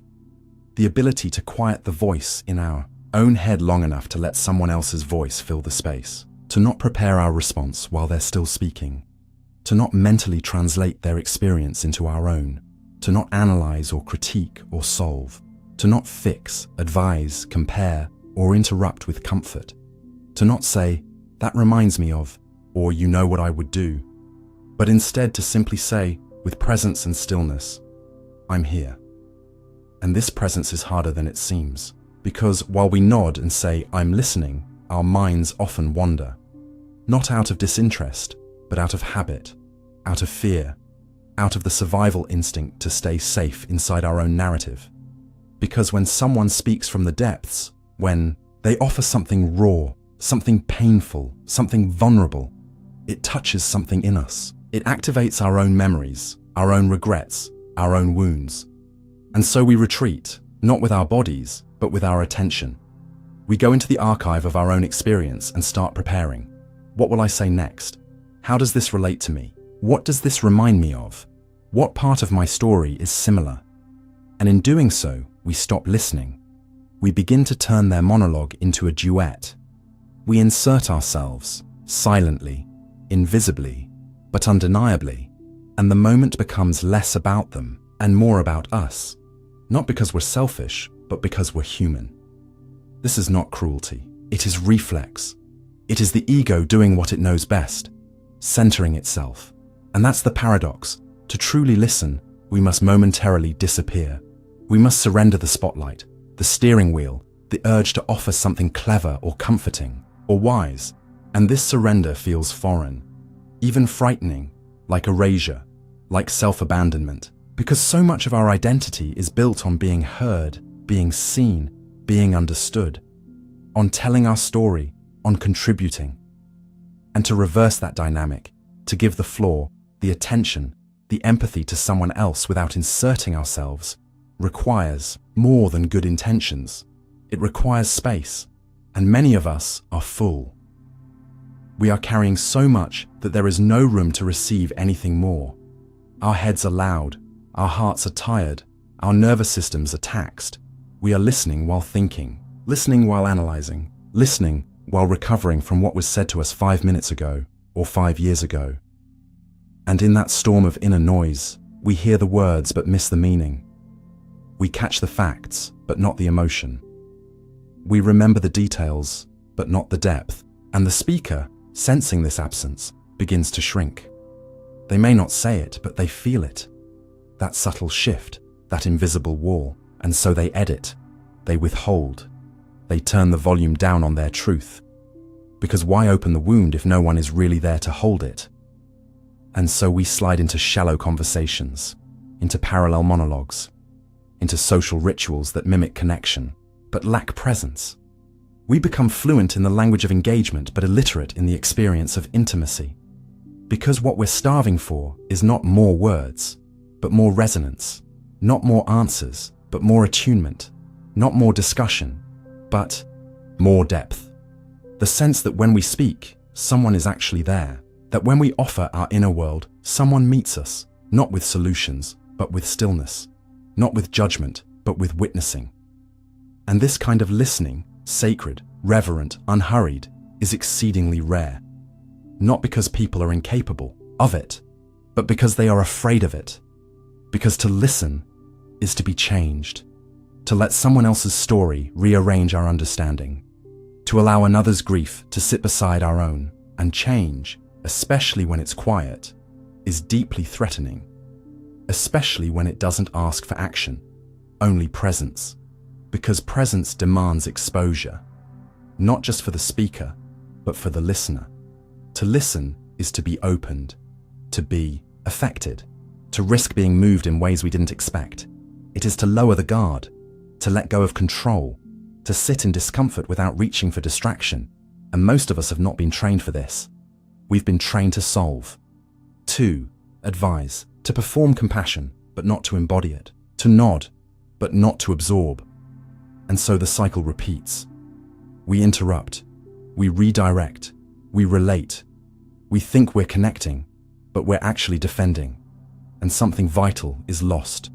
A moment, a truth, a tiny doorway into intimacy that quietly closes. And that loss accumulates. Over time, we begin to feel unseen, unheard, unknown, even among friends, even among family. Not because no one is talking, but because no one is listening. And the tragedy is, this absence becomes normalized. We adjust to the performance of connection and forget the possibility of the real thing. We become emotionally malnourished in plain sight. But here's the deeper paradox. When we truly listen, we don't vanish, we grow. We don't silence our voice, we learn to hear it differently. Because in creating space for another, we begin to understand space itself. We learn to make room not just for others' pain, but for our own. We learn to sit beside grief without trying to explain it away. We learn to hear joy without needing to match it or make sense of it. And in doing so, we transform our relationships, not through brilliance or persuasion, but through presence. We become safer to others, more trustworthy, more real. And others begin to soften around us because they can feel it. We're actually here. And that presence is not passive. It is not submissive. It is powerful, revolutionary even. In a world addicted to speed and sound and certainty, to slow down and listen is an act of rebellion. It says, I will not rush this moment. I will not steal this spotlight. I will not turn your truth into a springboard for mine. I am not here to win. I am here to witness. I am not here to impress. I am here to receive.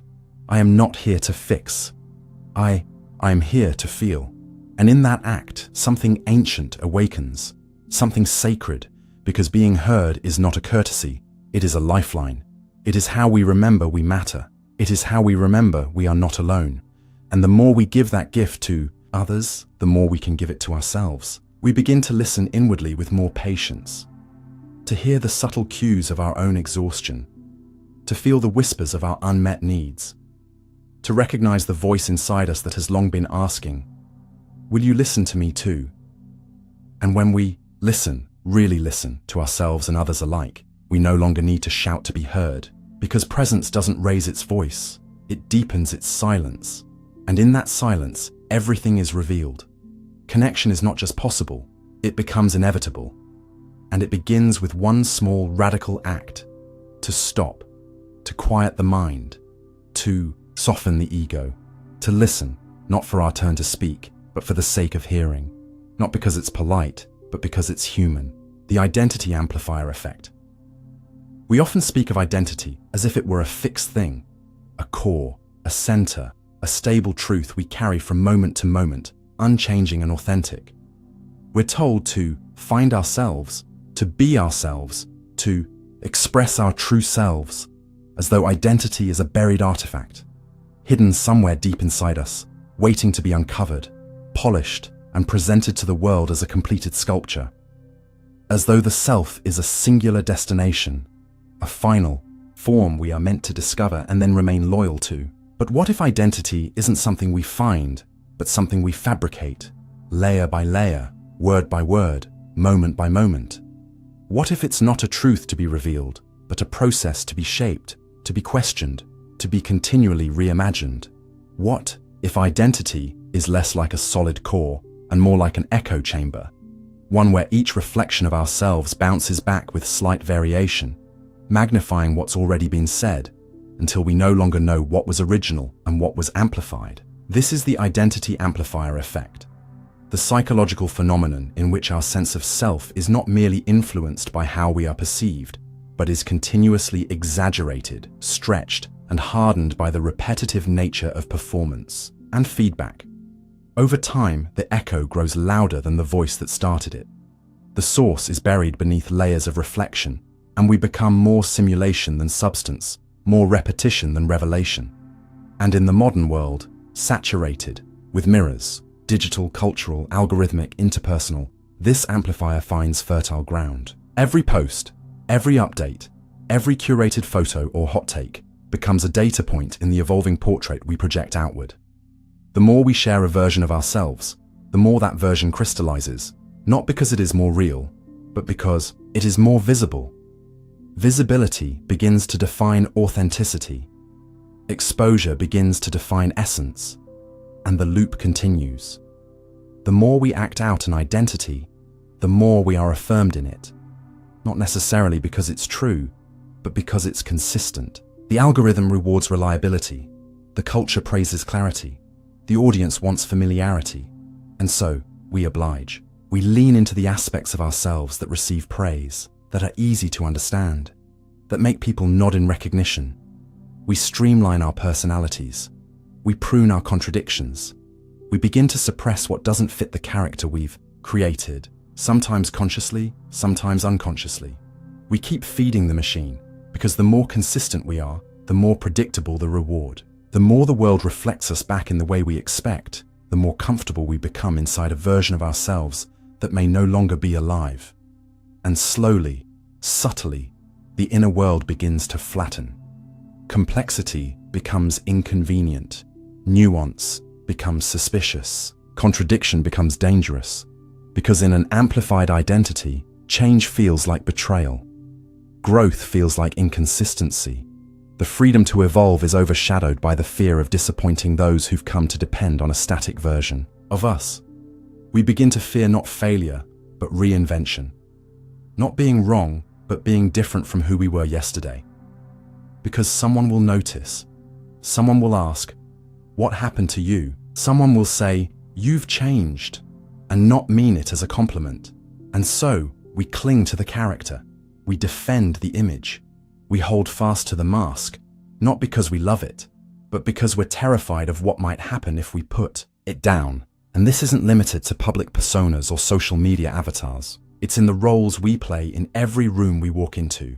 It's being the reliable one, the funny one, the wise one, the rebel, the peacemaker, the achiever, the caretaker. It's being the one who always knows the answer, who never cries, who keeps it together, who makes everyone laugh, who always says yes. And the more we're seen in these roles, the more we play them. Not because they fit, but because they're expected. The more the world says, "That's who you are," the harder it becomes to say, "Not anymore." And the cost. The cost is subtle but heavy. We begin to feel like guests in our own lives. We wake up and walk through routines we didn't choose. We laugh at jokes that don't land in our gut. We say yes to things that leave us hollow. We wear smiles that ache at the edges. And somewhere, deep inside, a question stirs. Who would I be if no one were watching? Who am I when the stage is empty? But the silence that follows that question is often too much to bear. So we fill it with performance, with certainty, with repetition, with content, with compliance. Because we fear what lies on the other side of performance. We fear invisibility, rejection, misunderstanding. And so we stay in character. We keep our lines memorized. We become polished, well-branded, admired, and exhausted. Because being a brand is easier than being a mystery. And mystery scares people. It scares us. Because mystery demands presence, curiosity, patience. It demands that we live in the space between definitions, that we allow ourselves to not know who we are for a while, that we allow others to not know either. But the truth is, we are not brands. We are not roles. We are not echoes. We are not fixed points on a graph. We are rivers. We are forests. We are weather systems and galaxies and half-formed sentences. We are change. We are contradiction. We are chaos, and that is sacred. We are not meant to be packaged. We are meant to be lived. And identity, when lived instead of performed, becomes a dance, not a statue. It becomes an exploration, not a conclusion. It becomes something we write in pencil, not carve in stone. So how do we begin again? How do we peel back the performance and remember the person? It begins in silence, in solitude, in spaces where no one is watching. It begins by turning down the noise, stepping off the stage, and listening to what's left when there's no one to impress. It begins with gentle questions. What version of me am I protecting? What version of me am I afraid to become?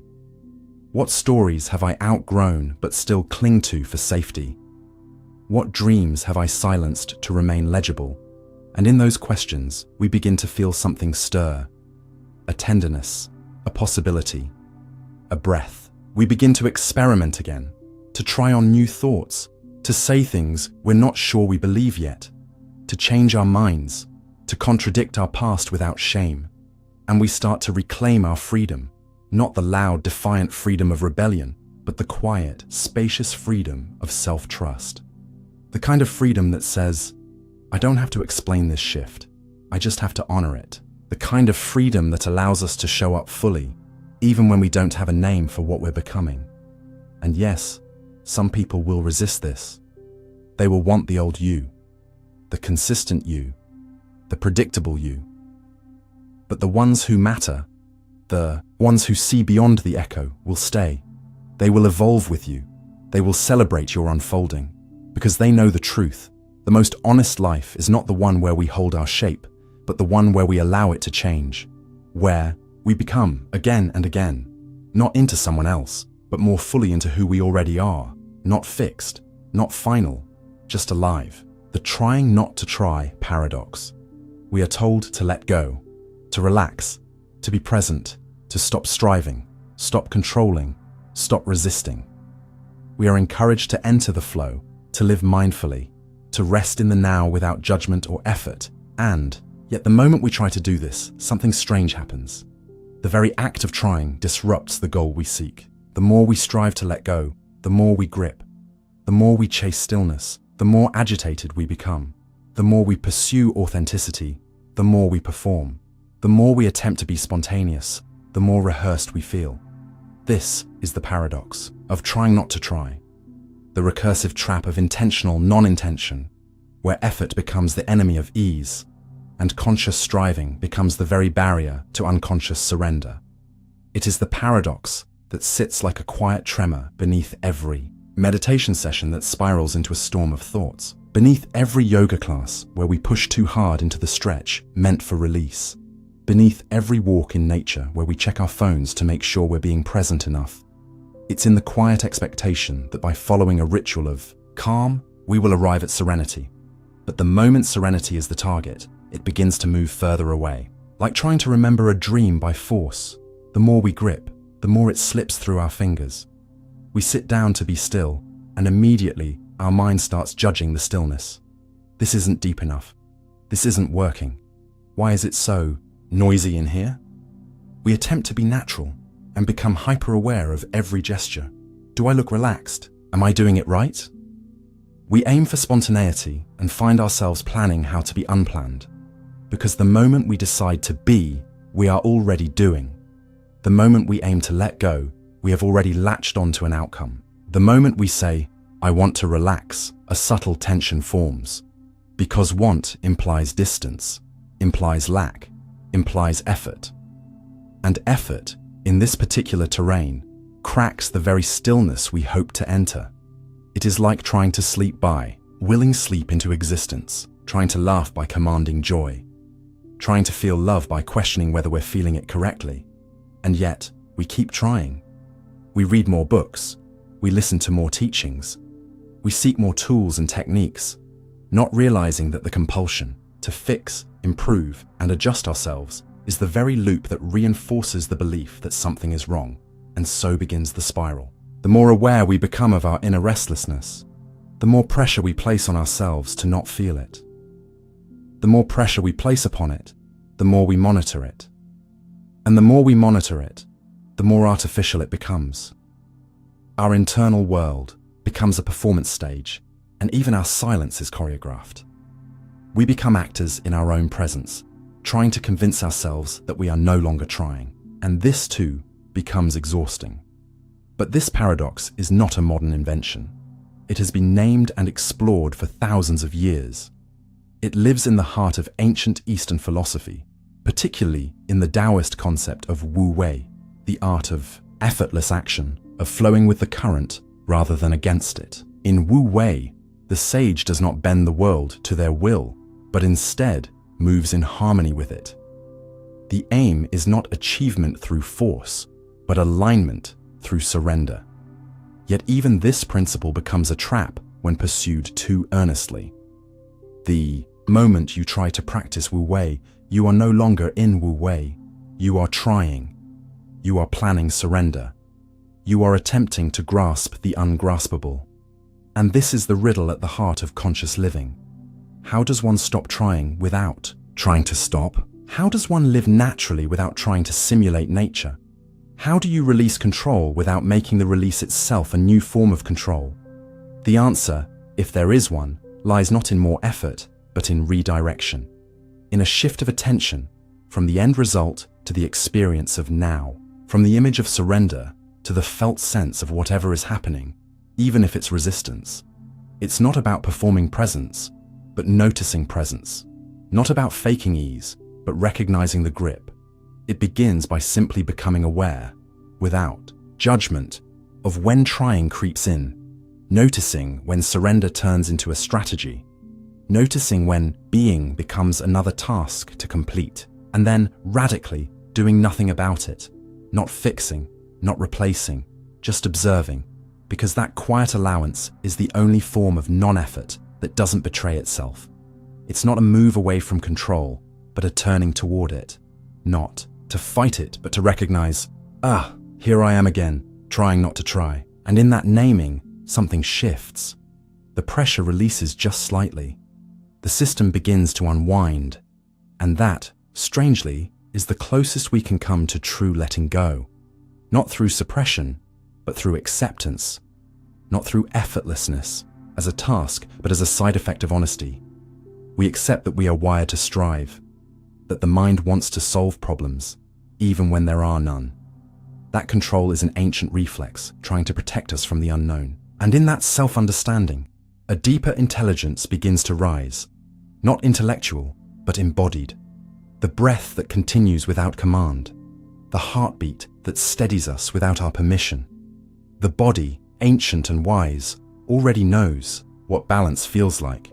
And sometimes when we stop orchestrating every moment, when we stop trying to get it right, we stumble into the very state we were chasing, not because we caught it, but because we stopped chasing long enough for it to catch up. Peace arrives not as a goal, but as a byproduct of not needing a goal. And this is the art. Not forcing surrender, but cultivating the kind of space in which surrender can land. Not commanding silence, but ceasing to fill every space with noise. Not manufacturing authenticity, but clearing the way for what's already true to find expression. In this space, life stops feeling like something we must manage and starts feeling like something we can meet. Emotions stop being problems and start being messengers.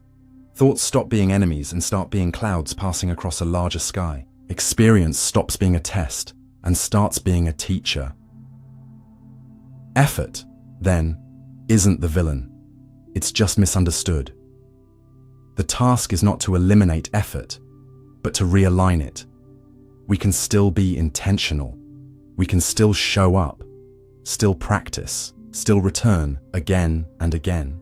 But we do so with a gentleness that doesn't demand transformation on cue. We approach ourselves the way a good gardener approaches the soil, not yanking the seed open, but tending the conditions with quiet faith that something will grow. Because some truths arrive only when we stop asking questions. Some insights only surface when we stop diving for them. Some states of being reveal themselves only in the absence of striving. And when we touch those places, not with grasping but with gratitude, we understand.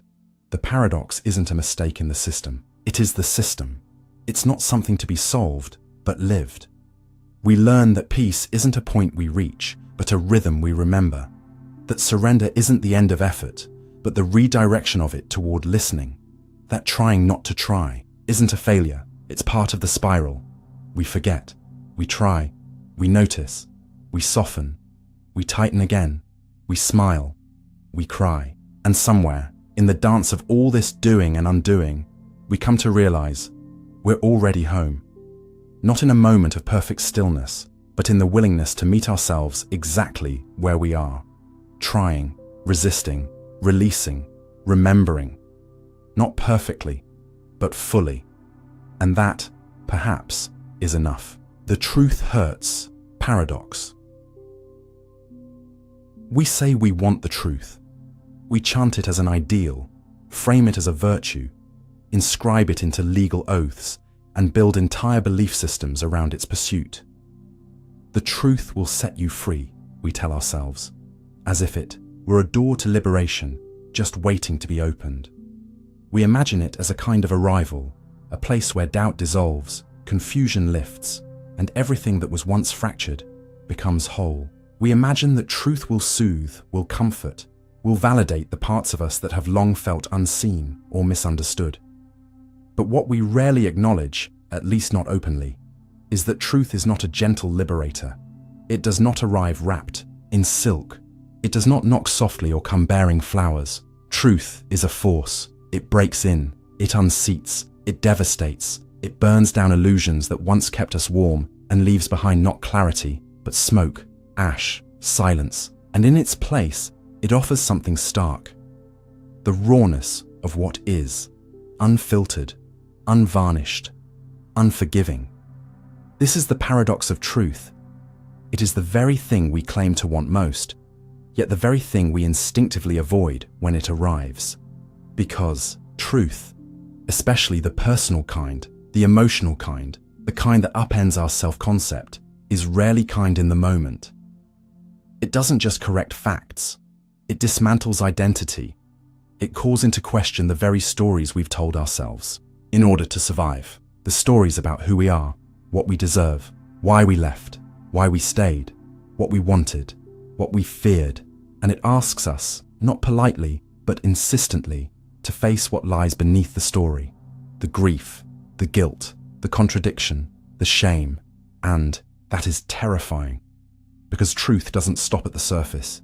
It seeps, it spreads, it echoes. One realization begets another.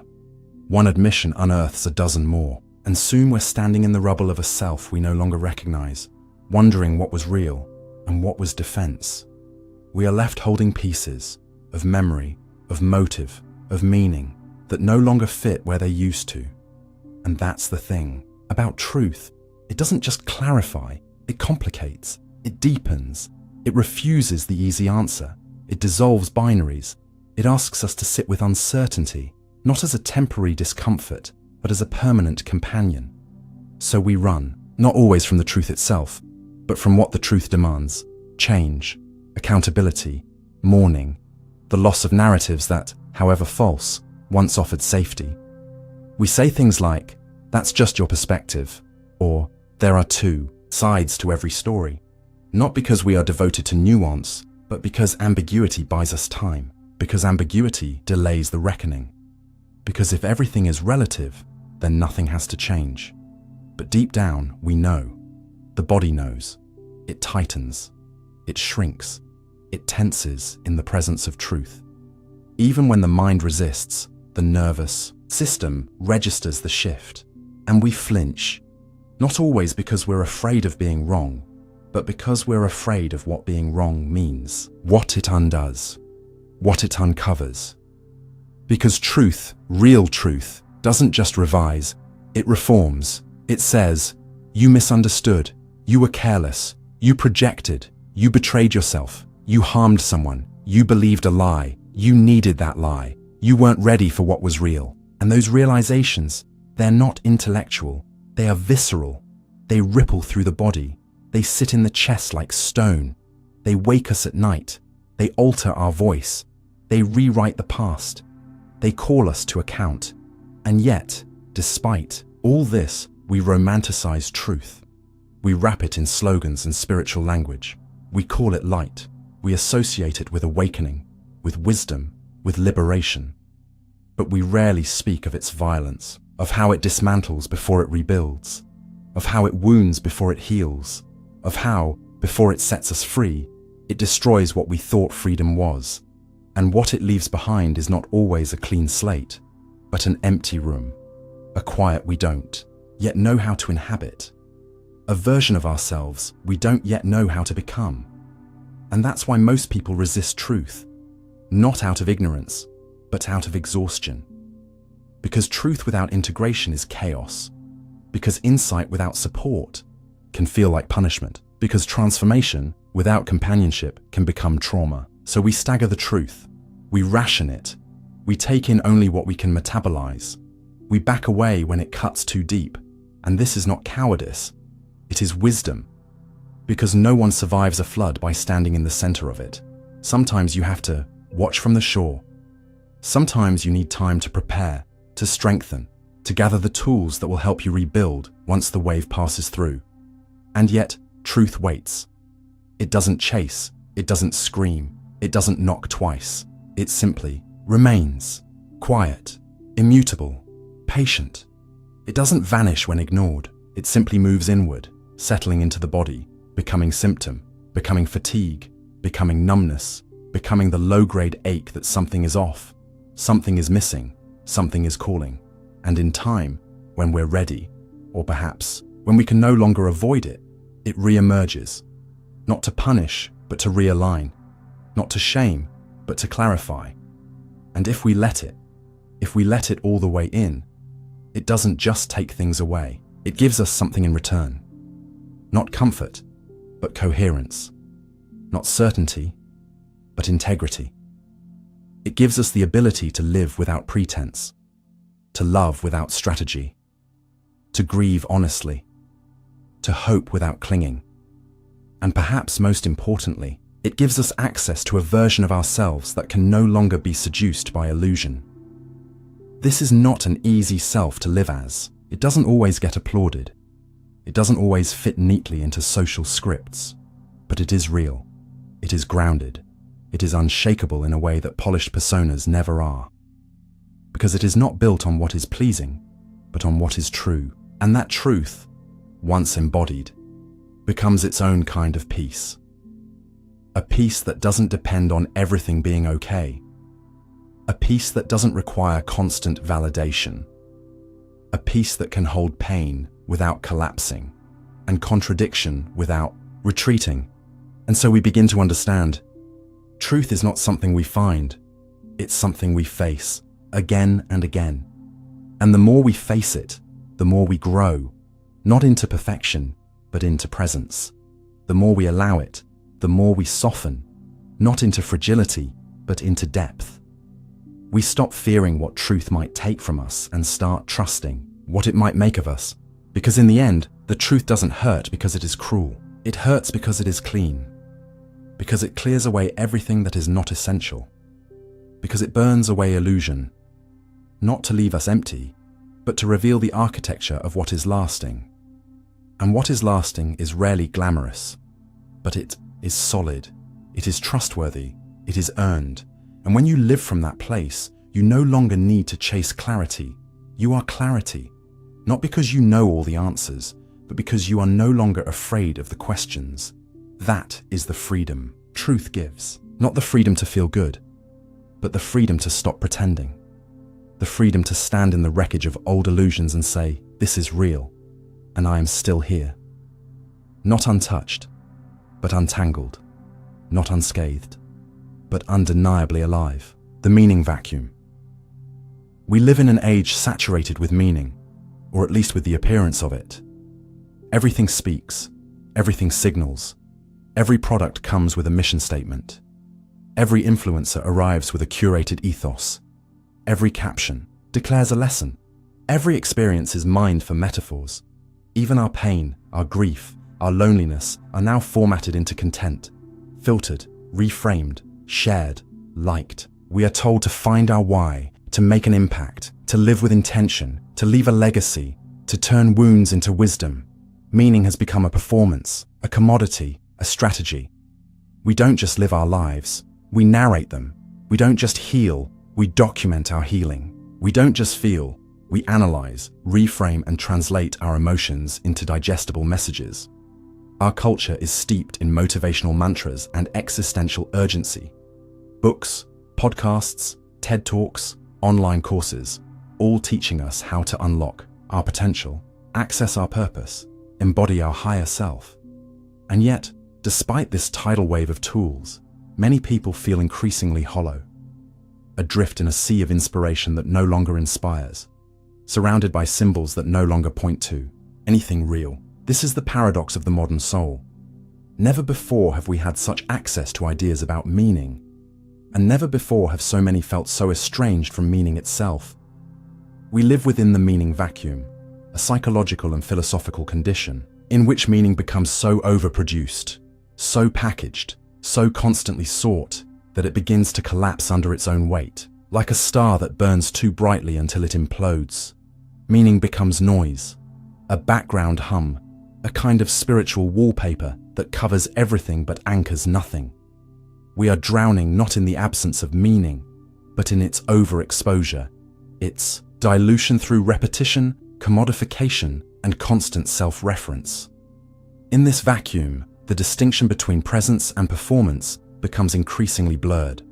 We become fluent in the language of transformation without embodying its essence. We repeat words like authenticity, alignment, self-love, trauma-informed, but often without tasting the actual experiences these words point to. They become shorthand for connection, but also shields against it. Narratives replace nourishment, branding replaces becoming, content replaces contact, and slowly, the language of depth becomes a costume. We speak of growth with poetic eloquence, yet often our words are hollow, rehearsed, detached from the very soil they claim to grow from. Because real growth is messy. It's incoherent. It doesn't photograph well. It often resists language altogether. But that mess is precisely what gets filtered out of public view. We want the illusion of depth without its actual discomfort. And so, meaning becomes a mask, one we wear even when alone. Over time, the soul begins to ache, not from confusion, but from over-definition, not from ignorance, but from over-explanation. Every moment must yield insight. Every pause must be productive. Every sensation must be categorized, spiritualized, or weaponized into content. We cannot simply feel, we must interpret. We cannot simply rest, we must optimize. We cannot simply be, we must be seen being. And so a new kind of spiritual exhaustion sets in, not the tiredness of doing too much, but the bone-deep fatigue of always having to mean something. The exhaustion of having no space where you're not performing, not processing, not constructing a version of yourself that aligns with some higher narrative. We become self-help avatars, living slogans, walking case studies, and we begin to forget what it feels like to simply sit in a moment, raw and unprocessed, without shaping it into something useful or inspiring. This is the collapse at the center of the modern search for meaning. We've confused seeking with sensing. We think meaning is something we build from the outside in, when in fact, it must be felt from the inside out. But feeling requires space, something we are constantly filling with stimulation, commentary, and noise. And so we grow disconnected, not for lack of content, but for lack of contact. Not for lack of knowledge, but for lack of presence. We scroll through other people's certainties, hoping they'll fill our own void. We attend workshops, quote philosophers, brand ourselves as empaths or intuitives or healers, not because these words always reflect our truth, but because they offer identity in an age where identity is constantly collapsing. But even as we perform meaning, we feel the gap widening. We feel the ache of the performative echo that does not land in the body. We start to wonder, do I truly believe what I'm saying? Do I actually feel what I'm posting about? Or have I become fluent in a language I no longer understand? And beneath that wondering, something ancient begins to stir, something wordless, something sacred. The part of us that remembers meaning before it was named, the part that knows the sacred lives in the unspeakable, that the most important things, love, presence, awe, longing, cannot be pinned down or proven. They must be lived, they must be dwelt in. And dwelling is not glamorous, it is not shareable, it is not a strategy. It is slow, interior, quiet. But our culture does not reward slowness. It rewards certainty. It rewards charisma. It rewards those who can turn pain into punchlines, who can turn breakdowns into brands. And so we race past the pause. We fear silence. We fear not knowing. And in our fear, we keep speaking long after we have anything real to say. And yet, there is a way back, not through more effort, but through less. Not through performing meaning, but through surrendering to the possibility that meaning may emerge when we stop trying so hard to manufacture it, when we let ourselves feel lost, when we allow ourselves to not have a purpose for a while, when we stop asking, what does this mean? And instead ask, what does this feel like? Because meaning is not a thought, it is a texture, not a slogan, but a state, not something we chase, but something that slowly arrives when we stop running. It arrives in the quiet, in the gaps, in the ordinary rhythms of living, in the slowness of a conversation without an agenda, in the sensation of sunlight warming your skin with no metaphor attached, in the mess of a kitchen after a shared meal, in the tears you cry when no one is watching and no caption is coming. These are not moments we broadcast. They do not trend, but they matter. Because they are real, and reality, unfiltered, unedited, unexplainable, is where meaning hides. So we return, again and again, not to the chase but to the stillness beneath it, not to the image, but to the intimacy. We begin to relearn how to be with what is, instead of what should be. We begin to accept that not all moments must be mined for insight, that some feelings are meant to be felt, not fixed, that sometimes not knowing is the most honest state we can inhabit. And in this surrender, not as defeat, but as invitation. Something shifts. The vacuum doesn't vanish, but it stops echoing so loudly. It becomes less a void and more a vessel. A space not for noise, but for noticing. Not for branding, but for being. And we begin to realize that meaning, when it comes, does not shout. It does not flash. It does not explain itself. It arrives like breath, like gravity, like belonging. And it stays, not because we chase it, but because we made room. The altruism paradox. We grow up learning that to give is good, that generosity is holy, that the measure of a heart lies not in how much it holds, but in how much it empties. From bedtime stories to religious teachings, from cultural proverbs to moral heroes, we are taught that the highest virtue is selflessness, that to serve others is not just admirable, it is the path to goodness, to love, to meaning. The mother who sacrifices without complaint, the friend who always shows up, the partner who never asks for anything in return. These are the templates we are shown. And so, we internalize the message. To be good is to be useful. To be worthy is to give without pause. To love is to disappear into the needs of others. But beneath this celebration of giving lies a quieter truth, one we rarely speak aloud, that giving, no matter how selfless it may appear, is never separate from the self. It is always tangled. It is always informed. It is always shaped by our longings, our wounds, our fears, our conditioning. This does not make our giving false. It does not mean it lacks value or kindness, but it does mean that altruism is not a pure, detached act. It is an exchange, an entanglement, a mirror. This is the altruism paradox, that even the most seemingly selfless act often contains a trace of self-seeking, the desire to be seen, to be loved, to be needed, to be enough. We may offer help from our hearts, but we also offer it from our history, from the roles we've learned to play, from the stories we've told ourselves about who we must be in order to belong. And when we give without examining those stories, we can lose ourselves inside them. We become the helper who can't stop helping, even when our body is breaking, the caretaker who ignores their own pain, the leader who shoulders every burden silently. And slowly, we forget that we are allowed to be people, not just providers. That we are allowed to need rest, space, care, reciprocation. Because somewhere, along the way, the narrative shifted. Needing became weakness. Saying no became selfishness. Setting boundaries became betrayal. And so we remained silent. We gave more. We pushed harder. We smiled wider. And society cheered us on. They called us strong, selfless, noble, but strength without replenishment is erosion, and nobility without nourishment is collapse.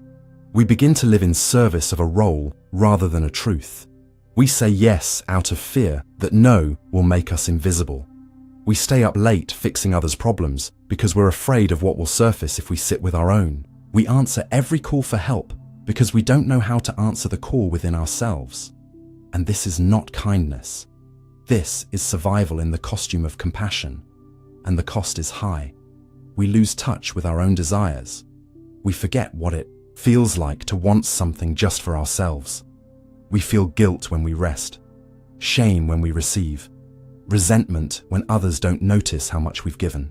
And all of these feelings remain unspoken, because to speak them feels like betrayal to the role, to the identity, to the image of who we're supposed to be.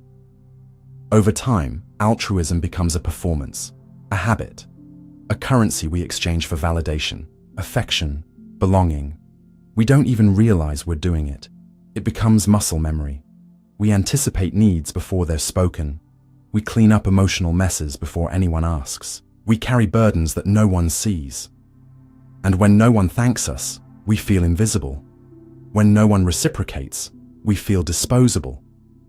But we tell ourselves it doesn't matter. We tell ourselves the virtue is in the giving itself. Even as our soul whispers, "I'm tired," this whisper grows louder. It becomes tension in the shoulders, a tightness in the chest, a dull ache in the back of the mind. And still, we keep giving. because we don't know who we are without it, because we fear that if we stop, the love will stop too. And this is the root wound of the altruism paradox, the belief that our worth is conditional, that we must earn love through service, that rest must be justified, that presence must be productive, that to be cared for, we must first be depleted. But there is another way, a deeper, gentler way of giving, one that does not ask us to disappear, one that honors both the offering and the one who offers. It begins with awareness, with the courage to ask, what is fueling my giving? Am I offering from fullness or from fear, from generosity or from guilt? Do I believe that I matter, even when I am not useful?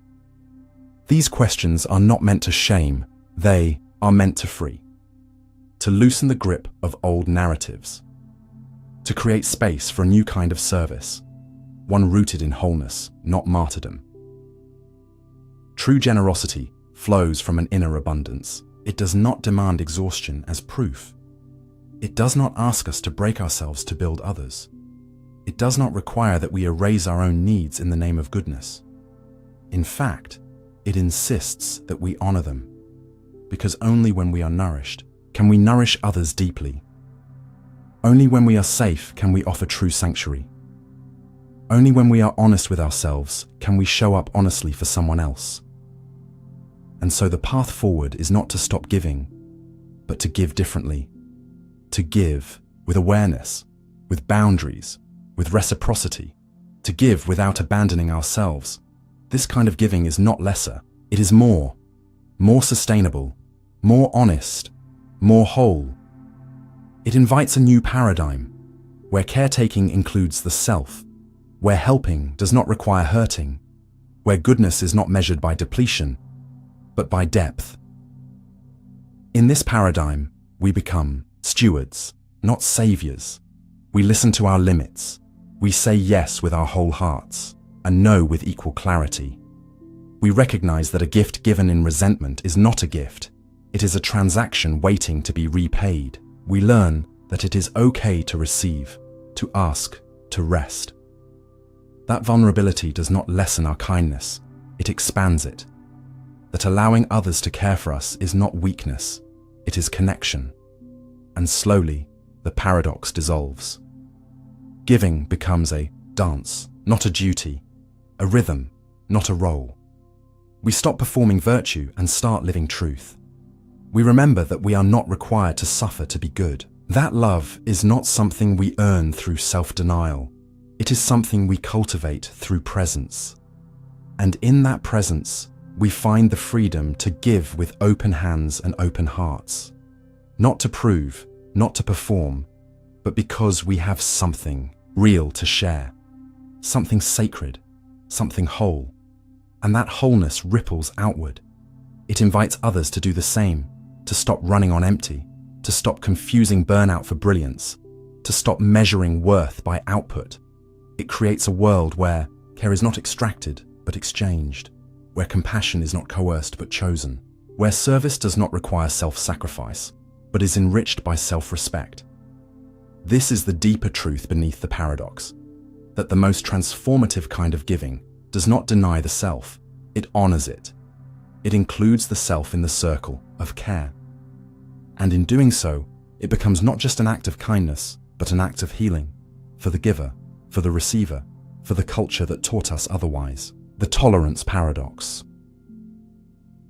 We are taught that tolerance is the virtue of the enlightened, the measure of a free society, the graceful art of coexistence in a world of inevitable difference. To be tolerant, we're told, is to be open, to be accepting, to hold space for others even when we disagree, even when we are discomforted, even when our instincts cry out for judgment. It is painted as the quiet heroism of restraint, the refusal to become reactive, the strength to remain neutral, the maturity to rise above. And in many ways, this vision of tolerance is beautiful. It is a vital pillar of democracy, of dialogue, of peaceful progress. But what we are not often told is how tolerance, when stretched too far, begins to betray itself, not in loud collapses, but in quiet, cumulative surrenders. This is the paradox of tolerance, that in attempting to make space for all, we can inadvertently make space for that which threatens the very existence of shared space. It does not happen in a single moment. It happens gradually. We start with good intentions. We listen in order to be fair. We include in order to be just. We give airtime in order to be balanced. But in this effort to accommodate all voices, we begin to offer a platform to ideas that are not merely different, but dangerous. Ideas that dress themselves in civility, while eroding the values that civility depends on. The most insidious forms of intolerance are rarely loud. They do not enter the room with slurs or fists. They come wrapped in soft tones, in reasonable-sounding rhetoric, in phrases like, just asking questions, or playing devil's advocate. They mimic dialogue, but intend to dominate it. And while we sit in the posture of openness, nodding, along in the name of maturity, something sacred begins to shift. We feel it first in our bodies, a quiet tightening in the gut, a constriction in the chest, a flicker of internal resistance we are taught to ignore. Because we have been conditioned to believe that good people don't get upset, that enlightened people don't draw lines, that to tolerate something, even if it makes us feel unsafe or unseen, is a sign of growth. But there is a difference between holding space and abandoning it, between welcoming difference and inviting harm. Tolerance, when untethered from discernment, becomes porous. It begins to let in not just challenge, but corrosion. And over time, that corrosion begins to eat at our foundations of mutual respect, of shared humanity, of ethical boundaries. It happens in politics, in classrooms, in boardrooms, in families. We allow voices that dehumanize to sit beside voices that humanize, and we call it balance. We give the floor to those who deny others' dignity, and we label it free speech. We treat all views as equally valid, even when some are rooted in falsehood, in fear, in fascism. And in this effort to be fair, we allow the playing field to tilt. The intolerant gain ground, not because they are persuasive, but because they are persistent, because they exploit the open door of tolerance as a weakness, as a loophole, as an opportunity to insert ideologies that, by their very nature, seek to silence, to diminish, to erase. And we, in our fear of appearing rigid or biased, step back. We make room. We give the benefit of the doubt. We confuse silence with virtue. And we tell ourselves we are being kind, being evolved, being peacekeepers. But what we are really doing is yielding ground. Not because the other argument is valid, but because we are afraid of the discomfort that comes with drawing lines. And discomfort avoidance is a poor substitute for moral clarity. Because true tolerance is not spineless. It does not mean accepting all things equally. It does not mean smiling politely in the face of oppression. It does not mean watering down conviction until all distinctions are lost. True tolerance has a spine. It knows the difference between difference and dehumanization, between diversity and destruction. It is strong enough to say, this idea does not belong here, not because it is unpopular, but because it is unsafe, not because it is challenging, but because it is cruel. And yet, we struggle with this discernment, not only socially, but psychologically.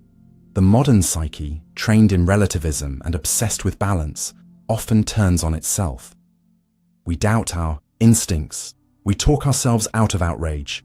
We second-guess our need for safety. We confuse empathy with passivity, compassion with compliance. We begin to gaslight ourselves in the name of being open-minded. And the more we do this, the more we shrink, the more we defer, the more we lose sight of the difference between a disagreement and a desecration. Meanwhile, the intolerant do not hesitate. They do not flinch at the discomfort of confrontation. They thrive in the silence of others. They count on the moral paralysis of those who want to seem above the conflict. And in that vacuum, they grow. Their voices get louder, not because they are more right, but because they are less restrained. And so the tolerant are faced with a dilemma.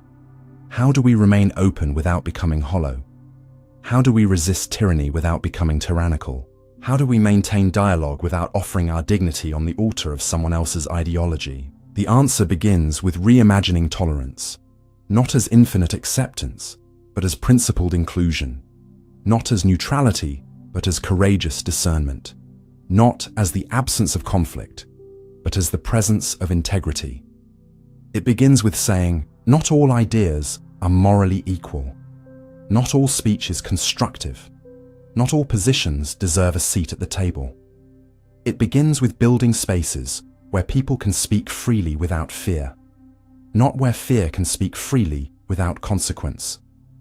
This requires boundaries, not walls, but boundaries. It requires us to say, we will listen, but we will not platform hate.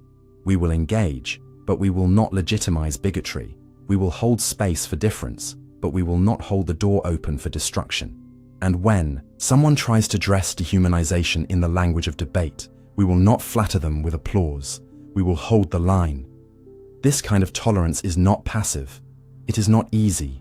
It demands constant attention, moral stamina, ethical clarity. It asks us to be fluent in nuance and fierce in protection, to remain open-hearted without being naive, to remain principled without being brittle, to know that disagreement is not violence, but that some ideas are violent in their core, and no amount of decorum will make them acceptable. And this is not a call for censorship. It is a call for responsibility, for discernment, for understanding. That tolerance is not about inviting every voice into the circle. It is about protecting the circle itself. It is about ensuring that the vulnerable are safe within it, that justice can breathe within it, that truth can echo without being drowned out by strategic falsehoods. In this way, we reclaim tolerance from its distortion. We take it out of the realm of performance and back into the realm of principle. We root it in courage, in clarity, in care. And we give ourselves permission to draw lines, not out of fear, but out of fierce love for what we are trying to build. Because tolerance is not about being endlessly agreeable. It is about protecting the conditions in which dignity can thrive. And sometimes that protection requires saying, no, this does not belong here, not now, not ever. And that no is not the death of dialogue. It is its safeguard.